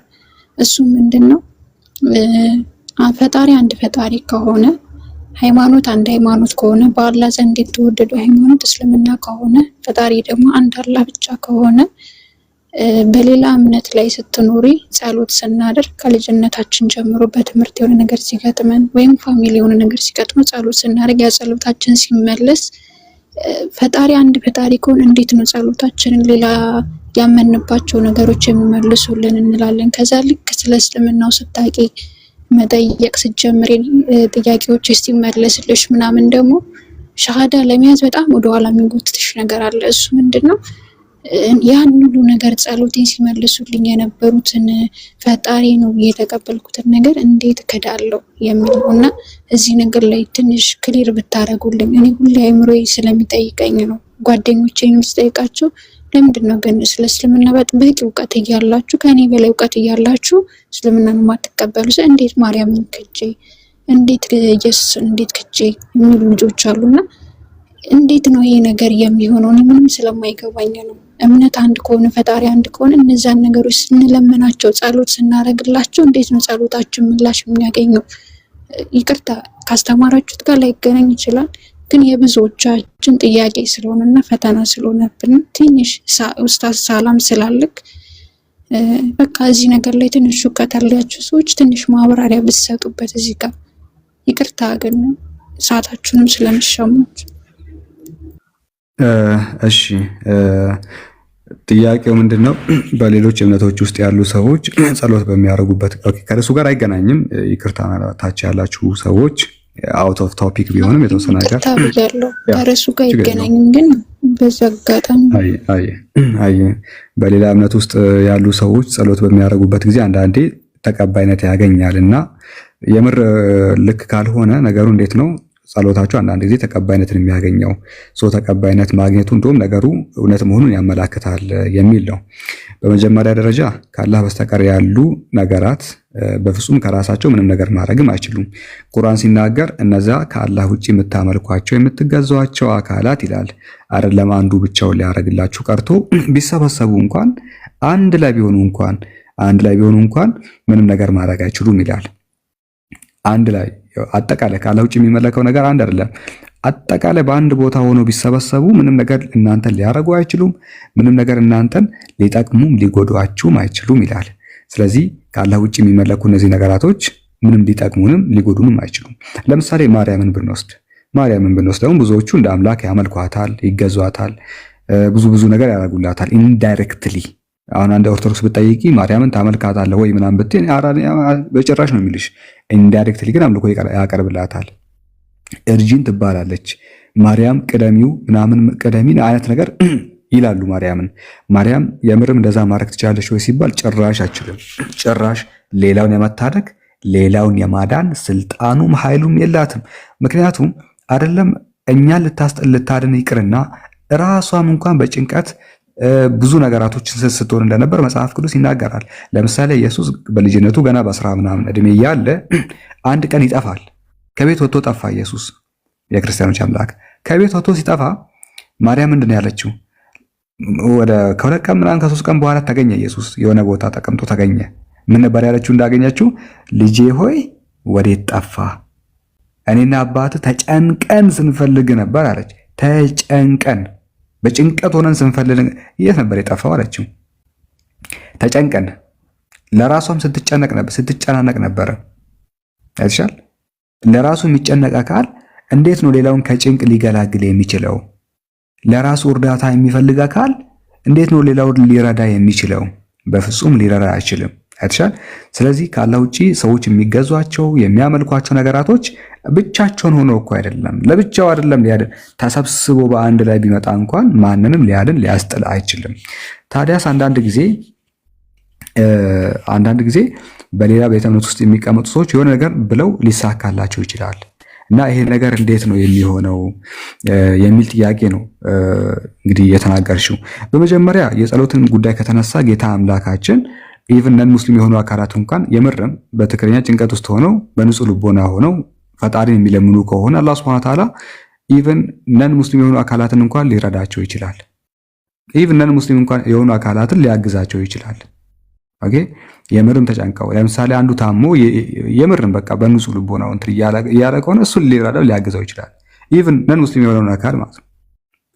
በምድራዊ ነገራቶች ስለ አኺራ ጉዳይ እንትን አይልም ጌታ አምላካችን። ግን በዚህ ምድር ላይ ሳለ አንድን ካፊር ኢቭን ቢታመም ሊፈውሰው ይችላል። ካፊር ሆኖ የምር ቢያመው ይህንን ካፊር ሊያድነው ይችላል ጌታ አምላካችን።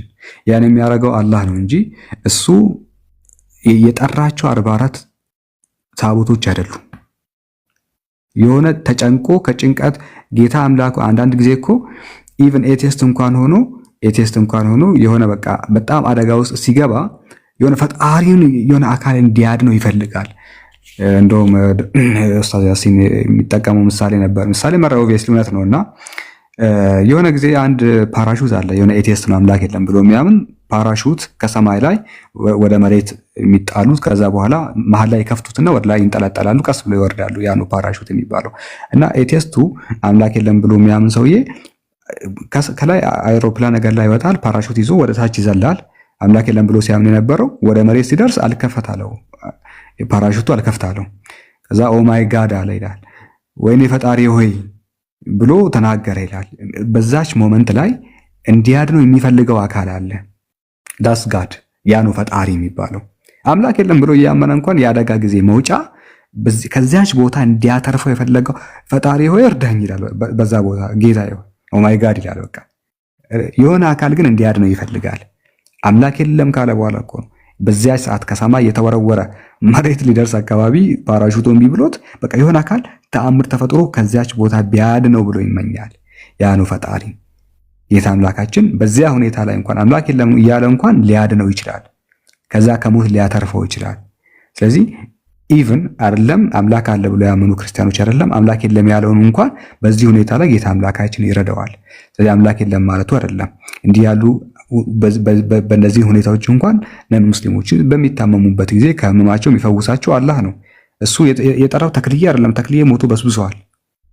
እሱ የጠራው ጊዮርጊስ አይደለም። ክርስቲያን ሲታመም የሚያድነው ስንት ክርስቲያን ነው ከህመም የሚድነው አይደለ? ዛሬ ውሃ ውስጥ ገብቶ ስለወጣ አይደለም። ጌታ አምላካችን ነው የሚያድነው። አንድም ሩህሩህ የሆነ ጌታ ስለሆነ ለፍጥረታቱ የሚያዝን ስለሆነ ለአጠቃላይ ለፈጠራቸው ፍጥረታት ሁሉ ያዝናል። የመጀመሪያው ሙስሊምን ብቻ አይደለም የሚሰማው ነው። በእንደዚህ አይነት ሁኔታ እንኳን በህመማቸው በምናቸው ጌታ አምላካችን ሁሉንም የሚረዳ አምላክ ስለሆነ የመጀመሪያው እሱ ነው። ሁለተኛ ደግሞ ለፈተና ነው። ጌታ አምላካችን እውነተኛ አምላክ እንግዲህ በነቢያቱ በምኑም ካስተማረ በኋላ ሰዎችን በተለያዩ መንገድ ይፈትናል። ሰዎችን በተለያየ መንገድ ይፈትናል። ይሄ ለነዚህ አካላት ከሚቀርብላቸው ፈተናዎች መካከል አንዱ ነው። ማለትም የምርም ፈጣሪ አንድና ብቸኛ ሆኖ ሳለ ይህን አንድና ብቸኛ አምላክ በነቢያት በኩል እየተሰበከ አምላክ አንድ ነው ከእርሱ በስተቀር የሚያድን የለም እያሉ እየሰበኩ በፈተና መንገድ ይህንን ያቀርብላቸዋል። ግልጽ ነው። ልክ የሃሩትና ማሩትን ታሪክ መውሰድ እንችላለን አይደለ? ህዝቦቻቸውን ሲፈትኑ እናያለን። በድግምት ሲፈትኑ እናያለን። ድግምት መጥፎ ነገር ነው። ነገር ግን አንድ ሰው መጥፎ ነው እየተባለ ድግምትን የሚማረው ከሆነ ያ ሰውዬ አማጺ ይባላል፣ ያመጻ ይባላል። ምንድነው? ድግምት መጥፎ ነው አይደለ? ድግምት በእስልምና ድግምት የሰራ ሰው ኃጢአተኛ ነው። ድግምት ለማሰራት የሄደው ኃጢአተኛ ነው። የሰራው ኃጢአተኛ ለማሰራት የሄደው ኃጢአተኛ ነው። ድግምት ጋር የተነካካ ስራ ሁሉ ኃጢአተኛ ነው። ግን ሁለት መላእክት ነበሩ፣ ሃሩትና ማሩት የሚባሉ ወደ መሬት ካወረዱ በኋላ ድግምትን ያስተምሩ ነበረ። ግን እኛ ፊትና ነን እንፈትናለን እና እንዳትማሩ እያሉ ለሰዎችና እንዳትማሩ እያሉ ነገር ግን አረ እኔ እማራለሁ ብሎ ኢቭን ኃጢአት መሆኑን እንኳን እያወቀ ድግምትን ሲማር የነበረው ሰው ኃጢአተኛ ይሆናል። ኦኬ፣ ይሄ ለህዝቦቻችሁ የቀረበ ፈተና ነው። ስለዚህ የሚያድነው አንድ አላህ ነው፣ ከአንድ አምላክ በስተቀር ሌላ አምላክ የለም እየተባለ ነገር ግን አንድ ሰው ማርያምን የሚለምናት ከሆነ ገብርኤልን የሚለምነው ከሆነ በፈተና መንገድ ጌታ አምላካችን ይህንን ያቀርብለታል። ግን የሚፈውሰው ዞሮ ዞሮ ራሱ ሆኖ ሳለ ገብርኤልን መጣራቱ ማርያምን መጣራቱ የፈተና አካል ሆኖ ያ ሰውዬ ሽርክ የሚሰራበት አንዱ መንገድ ነው። የተሰጠውን ፈተና ወድቋል ነው። ስለዚህ እሱ ገብርኤልን ቢለምንም ሰውየው ምንም ሊያደርግለት አይችልም። የሚፈውሰው አላህ ነው። ገብርኤልን በመጣራቱና በመለመኑ ግን ምንድነው ይሄ ሰውዬ እንደ ኃጢአት ይቀጣል፣ ኃጢአተኛ ይባላል። አንድ አምላክ እያለ ፍጥረታትን የምትለምንበት ምክንያት የለም ነው። ዞሮ ግን ያኛውንም ይሄኛውንም ኤቴስቱንም አይሁዱንም የሚፈውሰው የሚያድነው አላህ ነው። ስለዚህ ሁለት ነገራቶችን መውሰድ እንችላለን። የመጀመሪያው ምንድነው? ጌታ አምላካችን ለፍጥረታት ሁሉ አዛኝ ስለሆነ ሙስሊሙንም አይሁድንም ክርስቲያኑንም ይጠቅማቸዋል፣ ያድናቸዋል። እሱ ራሱ የለመነው ገብርኤልና ማርያም አይደለም የሚያድኑት። የመጀመሪያው እሱ ራሱ አላህ ያድናል ነው። ሁለተኛ ማዳኑ በራሱ ለነዚህ ሰዎች ፈተና ሆኖ ይቀርብላቸዋል። ከሱ በስተቀር ሌላ አምላክ የለም እየተባለ ገብርኤልን የሚለምነው ከሆነ ጌታ አምላካችን ፍጡሩን በመለመኑ ምክንያት ይቀጠዋል። መፈወሱ ደግሞ ምንድነው? እንደ ፈተና የቀረበለት ሀሳብ ነው የሚል ነው። እነዚህ ሁለት ፖይንቶችን ብቻ ነው መናገር የምፈልገው ነው። መክሊት ግልጽ ከሆነልሽ፣ ካልሆነልሽ ደግሞ ሌሎች ወንድሞች በተሻለ መንገድ ሊያብራሩልሽ ይችላሉ። እሺ እሺ ለምሳሌ ተፈካላኪ ግን ይቅርታ ማለት ጊዜ መክሊት አንድ ነገር ልጨምርልሽ ከይቅርታ ጋር ፈቃደኛ ሆንሽ? ይሰማል? አላህና ሙስሊሞች ይምራራን ላይ የተጻፈው አንቀጽ አለ። ምን አላህ እና ሙስሊሞችንም ማለት ከሙስሊም ውጭ ያሉትን ሙስሊሞችን እንደሚምር የተጻፈው አንቀጽ አለ በቁርአን።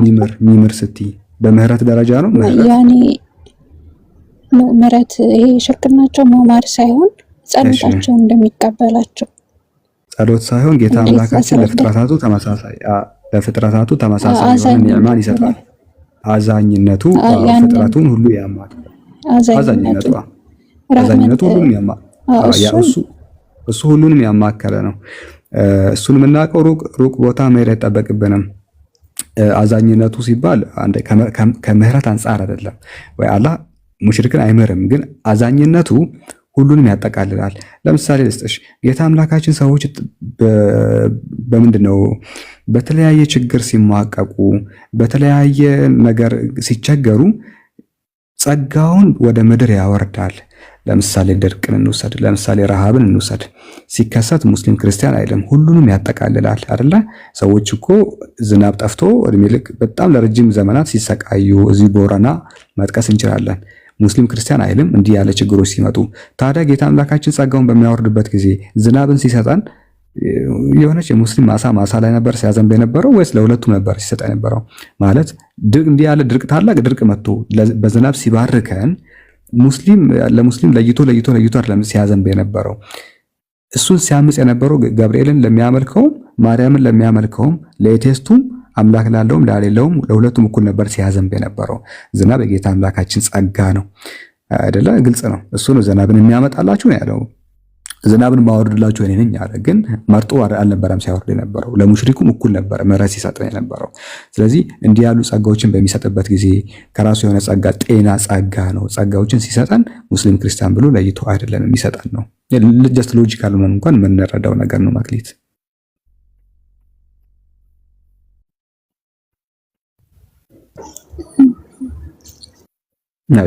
እሺ፣ የሚጨምረው ነገር ካለ እንደዚህ ብለን አሁን ብናስረዳችሁ እንደዚህ ብለን አሁን ጓደኞች አሉ እስልምናን ተረድተው ይሄ ነገር ፈተና የሆነባቸው አሁን ይሄን ነገር ብነግራቸው ምናልባት የኛ ጸሎትስ ቢሆን የሚሉት የእስላሞች አምላክ ብቻ ሳይሆን የኛ አምላክ ቢሆንስ የሚል ጥያቄ ይነሳል። ምክንያቱም ሁለቱም በየራሳቸው ልክ ነን ብሎ ስለሚያምኑ ማለት ነው።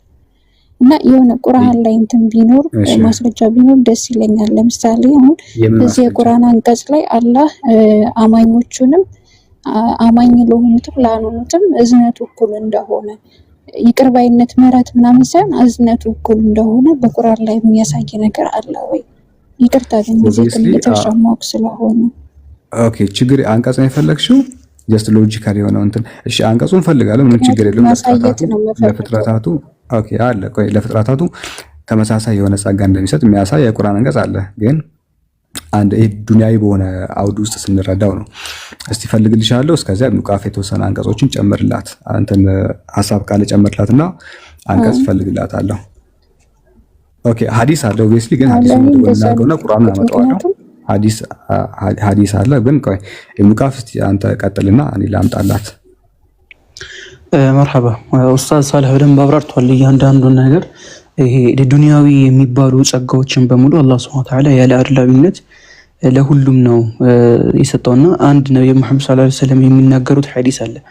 الدنيا سجن المؤمن والجنة للكافر የሚል አባባል አላቸውና እቺ የዱንያዊ መጣቀሚያ ጊዜያዊነቷ ውበቷ በልጭዋ ይሄ ነገራቶች መሳካታቸው ነገራቶች እንደፈለጉት መንገድ መሄዳቸው ይሄ ለኢማን ተብሎ የሚከፈል ነገር አይደለምና እነዛ አካላቶች ደግሞ ወደሚጣሩ ተጣርተው ያ ነገር መሳካታቸው ኤግዛክትሊ ያ የተጣሩት ነገር እውነት ምላሽ ሰጥቷቸው ነው ወይ የሚለውን ነገር ራሳችንን ልንጠይቅ ይገባል። ምክንያቱም ሂንዱ ላይ የሚገኙ አሁን ለምሳሌ ብዙ አይነት አምልኮ አይነት የሚፈጽሙ ሰዎች አሉ። አይጥ የሚያመልኩ አሉ። አሁን ትራምፕን የሚያመልኩ ሰዎች አሉ። የተለያዩ የሰውነት አካላትን የወንዶችን የሰውነት አካላቶችን የሚያመልኩ አሉ። ዛፍ የሚያመልኩ አሉ።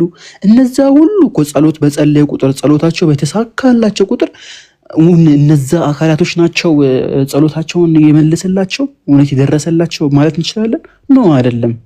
አሁን ለምሳሌ አይጥ እውነት ያቺን አይጥ እንደዛ ግንባሯ መሀል ቀይ ቀለም ቀብተዋት ሲቀድሱላት ሲሰግዱላት እና የሆነ ነገር እንደው ለምነው የሆነ አይነት ጸሎታቸው ቢሳካላቸው እውን ያቺ አይጥ ያ ነገር አደረገችላቸው ማለት ነው? ወይስ እነዛ ጣዖታት በድንጋይ የተሳሉ 3 ቆነጃጅት ሴቶችን የሚመስሉ የህንድ ጣዖታን እነሱ ተለምነው ወይ ደግሞ እነሱ ምላሽ ሰጥተው ልንል እንችላለን? አንችልም አይደለ?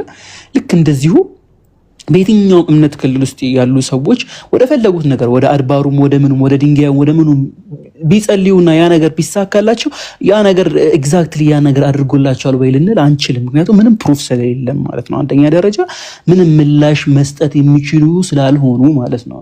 አላህ Subhanahu Wa Ta'ala ይህንንም በቁርአኑ ሲናገር እነዚህ ከአላህ አብ ውጪ የምታመልኳቸው አካላቶች ዝንብን እንኳን መፍጠር አቅም የላቸውም። ወለው እጅተማዑ ለህ በቃ ቢሰባሰቡ እንኳን ቀደም ሳላህ እንዳለው ቢሰባሰቡ እርስ በርሳቸው ቢተባበሩ እንኳን ዝንብን የምታህል ያቺን ተራ ፍጡር እንኳን መፍጠር የማይችሉ አካላቶች ናቸው። ፈላጊ እንጂ እነሱ ሰዎች የሚፈልጉትን ነገር የሚያሟሉ አካላቶች አይደሉም። እና ነገራቶች ስለተሳኩ ብቻ እነሱ ናቸው ለማለት ምንም አይነት ፕሩፍ የለንም። ምክንያቱም ዱዓዎችን ሁሉ ሰሚና ምላሽ ሰጪ ብቸኛው አምላክ አንድ አላህ ብቻ ስለሆነ ለዛም አላህ Subhanahu Wa Ta'ala በቁርአኑ ሲናገር ወኢዛ ሰአለከ ዒባዲ ዐኒ ፈኢኒ ቀሪብ ኡጂቡ ዳዕወተ ዳዒ ኢዛ ደዓኒ ያለው ማለት ነው። በዛ መልኩ መረዳት ይቻላል ለማለት ያህል ነው። ኡስታዝ ካለ ተቀጥል። ኦኬ እሺ እስከ ፈተና ጋር በተገናኘ ነው አንድ የማስቀምጠውና ምዕራፍ ስንት ነበረ? እሺ ኦልቤን አስገባለሁ። ቆይ እሺ ላስገባ። ምዕራፍ ሱረቱ ጣሃ አይ ቲንክ የመጨረሻው ወይም 131ኛው ከፈተና ጋር አገናኝቼ ያለቀደው ነገርኩሽ። ልንፈትናቸው አጣቀምናቸው ይላል። ልንፈትናቸው እንዲህ ይላል አንቀጹን ለማንበብ ያህል አይኖችንም ከነርሱ ከሰዎቹ ከፊሎችን በርሱ ልንፈትናቸው አለ። እነዛን ህዝቦች እኛ ልንፈትናቸው ወደ አጣቃምናት ወደ ቅርቢቱ ህይወት ጌጦችን አትዘርጋ ይላል። እኛ ለነዚያ ሰዎች ጥቅማ ጥቅሞችን የምንሰጣቸው አለ። ጥቅማ ጥቅሞች ሲባል ምድራዊ ነገራቶችን ነው። እሱም እንዳለው የቅርቢቱ ህይወት ጌጦችን ይላል። እና የቅርቢቱን ህይወት እኮ የምንሰጣቸው እኛ አለ ሰጪው ጌታ አምላካችን የምንሰጣቸው ስላለ ራሱ ነው የሚሰጠው ነው። እኛ የቅርቢቱን ህይወት ለነዚያ እኮ የምንሰጣቸው በሰጣናቸው ነገር ልንፈትናቸው ነው ይላል። የቅርቢት ህይወት ጌጣጌጦች ሀብትና ንብረት ነው። የቅርቢት ዓለም ጌጥ የምትባለው ምንድናት? ንብረት ናት አይደለ? ንብረት፣ ጸጋ፣ የተለያዩ ኒዕማዎች የቅርቢቱ ህይወት ጌጥ ይባላሉ። እነዚህ ነገራቶች እኛ የምንሰጣቸው አለ ሰጪው ራሱ አላህ ነው። እኛ የምናጣቅማቸውም እንደው ልንፈትናቸው ነው አለ። ስለዚህ ሰጪው ራሱ አላህ ነው፣ የሚሰጠው ደግሞ እነዚያ ሰዎች ሊፈትናቸው ነው። ስለዚህ ይሄ አንቀጽ አንድ አንቀጽ ነው። ሌሎችም አንቀጾች ምናልባት እነ ኦልቤንም መጨመር ይችላሉ። ምዕራፍ 3 ሱረቱ ጣሃ 3 አልኩኝ። ሱረቱ ጣሃ 131ኛው እና ለፈተና ጌታ አምላካችን ይላል እኮ ለነዛ ለካዱት ምናምን እያለ ይናገራል። በጣም በርካታ ቦታ ላይ የቅርቢቱን ህይወት መጣቀሚያ እንዳደረገላቸው እና ሰጪው ራሱ አላህ ነው። ምዕራፍ 20 131 ሌሎች አንቀጾችም አሉ። ኦልቤ መጨመር ትችላለህ። ሰላም አለይኩም ወራህመቱላሂ ወበረካቱ። ሰላም እንዴት ናችሁ ሁላችሁ? ወአለይኩም ሰላም ወራህመቱላህ። እኔ ኖርማሊ ያው በትክክል ተመልሶላታል ብዬ ነው የምገምተው። አንተም ኢብኑ ቃፊም ማለት ነው። ሌላው ደግሞ ምንድነው እኔ እዚህ ጋር መጨመር የምፈልገው ነገር ኢትስ ኦልሶ ሳይኮሎጂካል ነው። ሳይኮሎጂካል አሁን ምን ሆነ መሰላቸው? አንድ ጊዜ ዩኒቨርሲቲ ውስጥ የሆነች ልጅ ናት ታመመና መርፌ ካልተወጋሁ አልድንም አለች። መርፌ አሁን ዝም ብሎ መድኃኒት አይሰጥም ታውቃላችሁ። ይሄ ዲስቲል ዶተር የሚባል አለ ለመድኃኒት መባጥበጫ። ከዛም በኋላ እሷን ወጓት፣ ዳነች። በቃ ኢቨንት ነው በቃ ተገናኘ ኢቨንቱ። ከዛም በኋላ ልትዋዳነች። እሷ ምንድነው ሳይኮሎጂ ፕላሲቦ የሚባል ነገር ነው የተወጋችው። ውሃ ነው፣ ንጹህ ውሃ ነው። መድኃኒት ብሎ አእምሮዋ ስለተቀበለ በቃ ከማማቷ ተፈወሰች። ግን ያቺ ልጅ ምንድነው ያንን አእምሮ እዛ ላይ ስለታሰረ ሳይኮሎጂካሊ ሌላው መድኃኒት ቢሰጣት ራሱ ይሄ በአፍ የሚወሰደው አድነው ነበር ማለት ነው። ሌላው ደግሞ ሳይኮሎጂካል ነው። ሰዎች ከዛ ነገር ራሳቸውን ያስራሉ፣ አእምሯቸውን ማለት ነው። ለምሳሌ ማርያም ታድነኛለች ብሎ ያስባል ሰው በቃ ሁል ጊዜ ኢቨንቱ ከዛ ጋር ሲመጣለት ምንድነው በቃ ማርያም እንዳዳነችው ይቆጠራል ማለት ነው። ስለዚህ የኛን ችግር የሚፈታ ነገር አምላክ ነው የምንል ከሆነ ለምሳሌ መድኃኒት ወስደን እየዳን ነው አለ መድኃኒትም አምላክ ሊሆን ነው ማለት ነው። አይሽ ስለዚህ ሳይኮሎጂካል የሚለውን እንትን ለማለት ነው። ሌላው ያው እነሳላ በትክክል መልሰውልሻል። አላህ ለምሳሌ በሱራ 17:20 ላይ ምን ይላል? to all we grant from the gift of your Lord ይላል። for to all ይላል ለሁሉም አላህ ይሰጣቸዋል ማለት ነው ዱንያን ነገር። አይሽ ይሄ ነው። እንደዛ ቢሆን ኖሮ ምን ሊሆን ነው ማለት ነው? አሁን ቅድም የተናገርኩት መድኃኒትም አምላክ ሊሆን ነው ማለት ነው።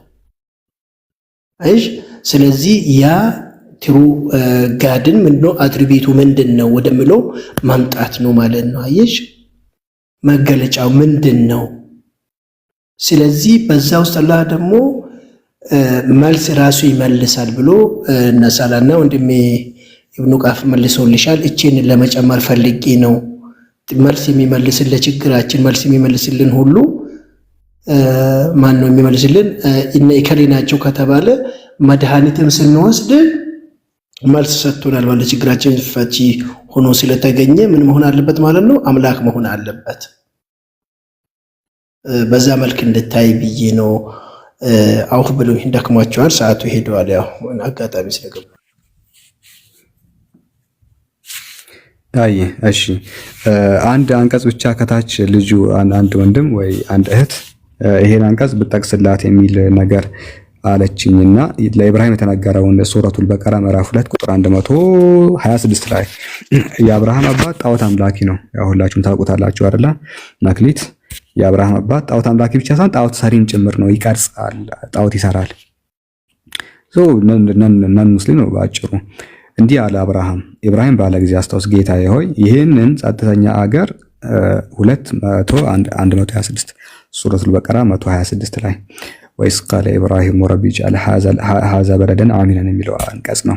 ኢብራሂም አለ ጌታዬ ሆይ ይህንን ጸጥተኛ አገር አድርግ፣ ቤተሰቦችንም ከነሱ በአላህና በመጨረሻው ቀን ያመነውን ሰው ከፍሬዎቹ ስጠው፣ አላህም የካደውን ሰው እሰጠዋለሁ፣ የካደውንም ሰው ለካሃዲም ጭምር እሰጠዋለሁ ብሎ ይናገራል። ጥቂትንም እጠቅመዋለሁ አለ።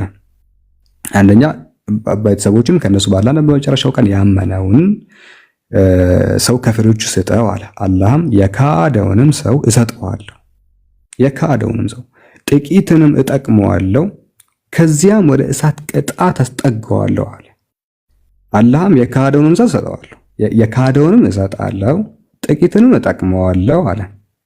ጥቂት እጠቅመዋለሁ፣ ከዚያ ወደ እሳት አስጠጋዋለሁ። ምን የከፋ መመለሻ ነው አለ። እንዴት የከፋ መመለሻ ነው ያ ሰው የሚያገኘው አለ። ግን በዚህ ዓለም ላይ ያለ እጠቅመዋለሁ ብሎ ተናገረ። ያመነውንም እንደምጠቅመው የካደውንም ጠቅምና የካደውን ግን አለ ለይቶ አወጣው ያኛውን። ሁለተኛ የመጀመሪያው አብርሃም ያመነውን በአንተና በመጨረሻው ቀን ያመነውን ከፍሬዎች ስጠው አለ። አላህም የካደውንም ሰው እሰጠዋለሁ፣ ጥቂትንም ጠቅመዋለሁ።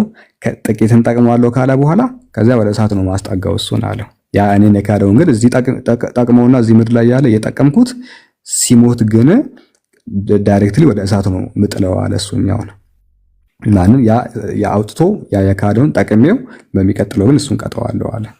ስለዚህ እዚህ ዓለም ላይ ያለ አሁን ይጠቅመዋል ቢማዕና ጸጋዎቹን ይሰጠዋል። በሚቀጥለው ግን እሱን ያቃጥለዋል። በሚቀጥለው የሚያቃጥልበት ምክንያት ስለካደ ነው። በዚህ ዓለም ግን የአላህ ፍጥረት ስለሆነ ይጠቅመዋል ነው። እና ይሄ የሚገርም አንቀጽ ነው። እስካሁን እንደውም ከተነሱት ብዬ የማምነው this is the best one። ግልጽ ነው መክሊት? አዎ ግልጽ ነው። እሰማለሁ። ትሰማለሽ? እሺ ጥያቄ ተመልሶልኛል። ግልጽ ነው። ያው እኔ ኦልሬዲ ገብቶኛል፣ ግን አብረውኝ የሚጠይቁ ልጆች አሉ ስለ እስልምናና ስለ ክርስትና የሚያነጻጽሩ፣ ግን ይሄ ነገር በጣም ፈተና የሆነባቸዋል። እኔም በኡስታዝ ጀማል እርዳታ ነው እንደውም በቃ ለምን ሻደግ ያልሽ በኋላ እንደዚህ አይነት ነገሮችን ትጠይቂያለሽ፣ ዋና መሰረት መያዝሽ ነው ስላለኝ ነው እንጂ ይሄ ነገር ወደኋላ እያስጎትታቸው ሁሉ ነገር አውቀው ጠይቀው ተረድተው ይሄ ነገር ወደኋላ ያስቀራቸው ልጆች ስላሉ ለዛ ነው አንቀጹ መያዝ የፈለኩት። ጊዜን ስለተሻማው ይዘናቸው አንቀጾቹ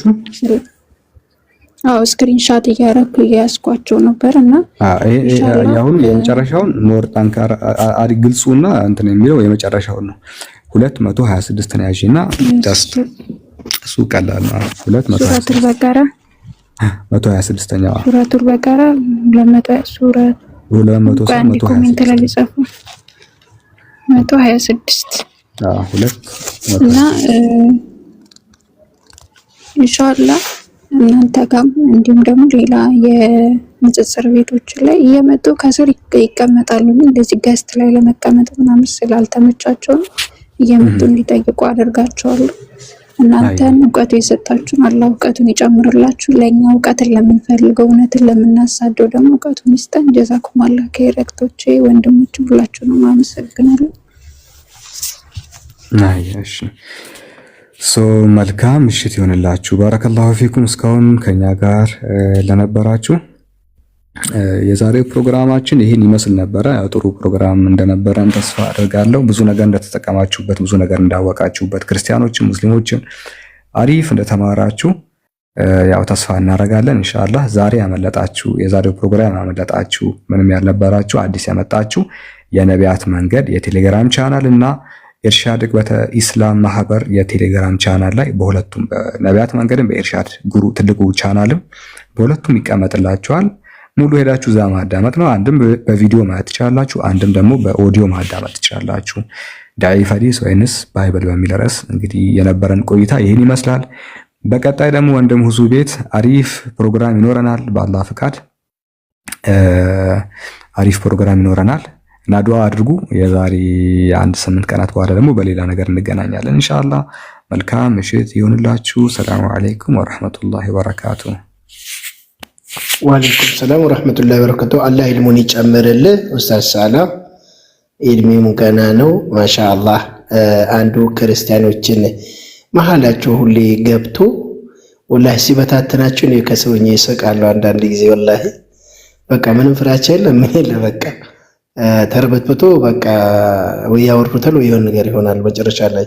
ስለዚህ አላህ ይጨምርልህ፣ አላህ ይጠብቅህ፣ በርታ ለማለት ፈልጌ ነው። ማሻአላህ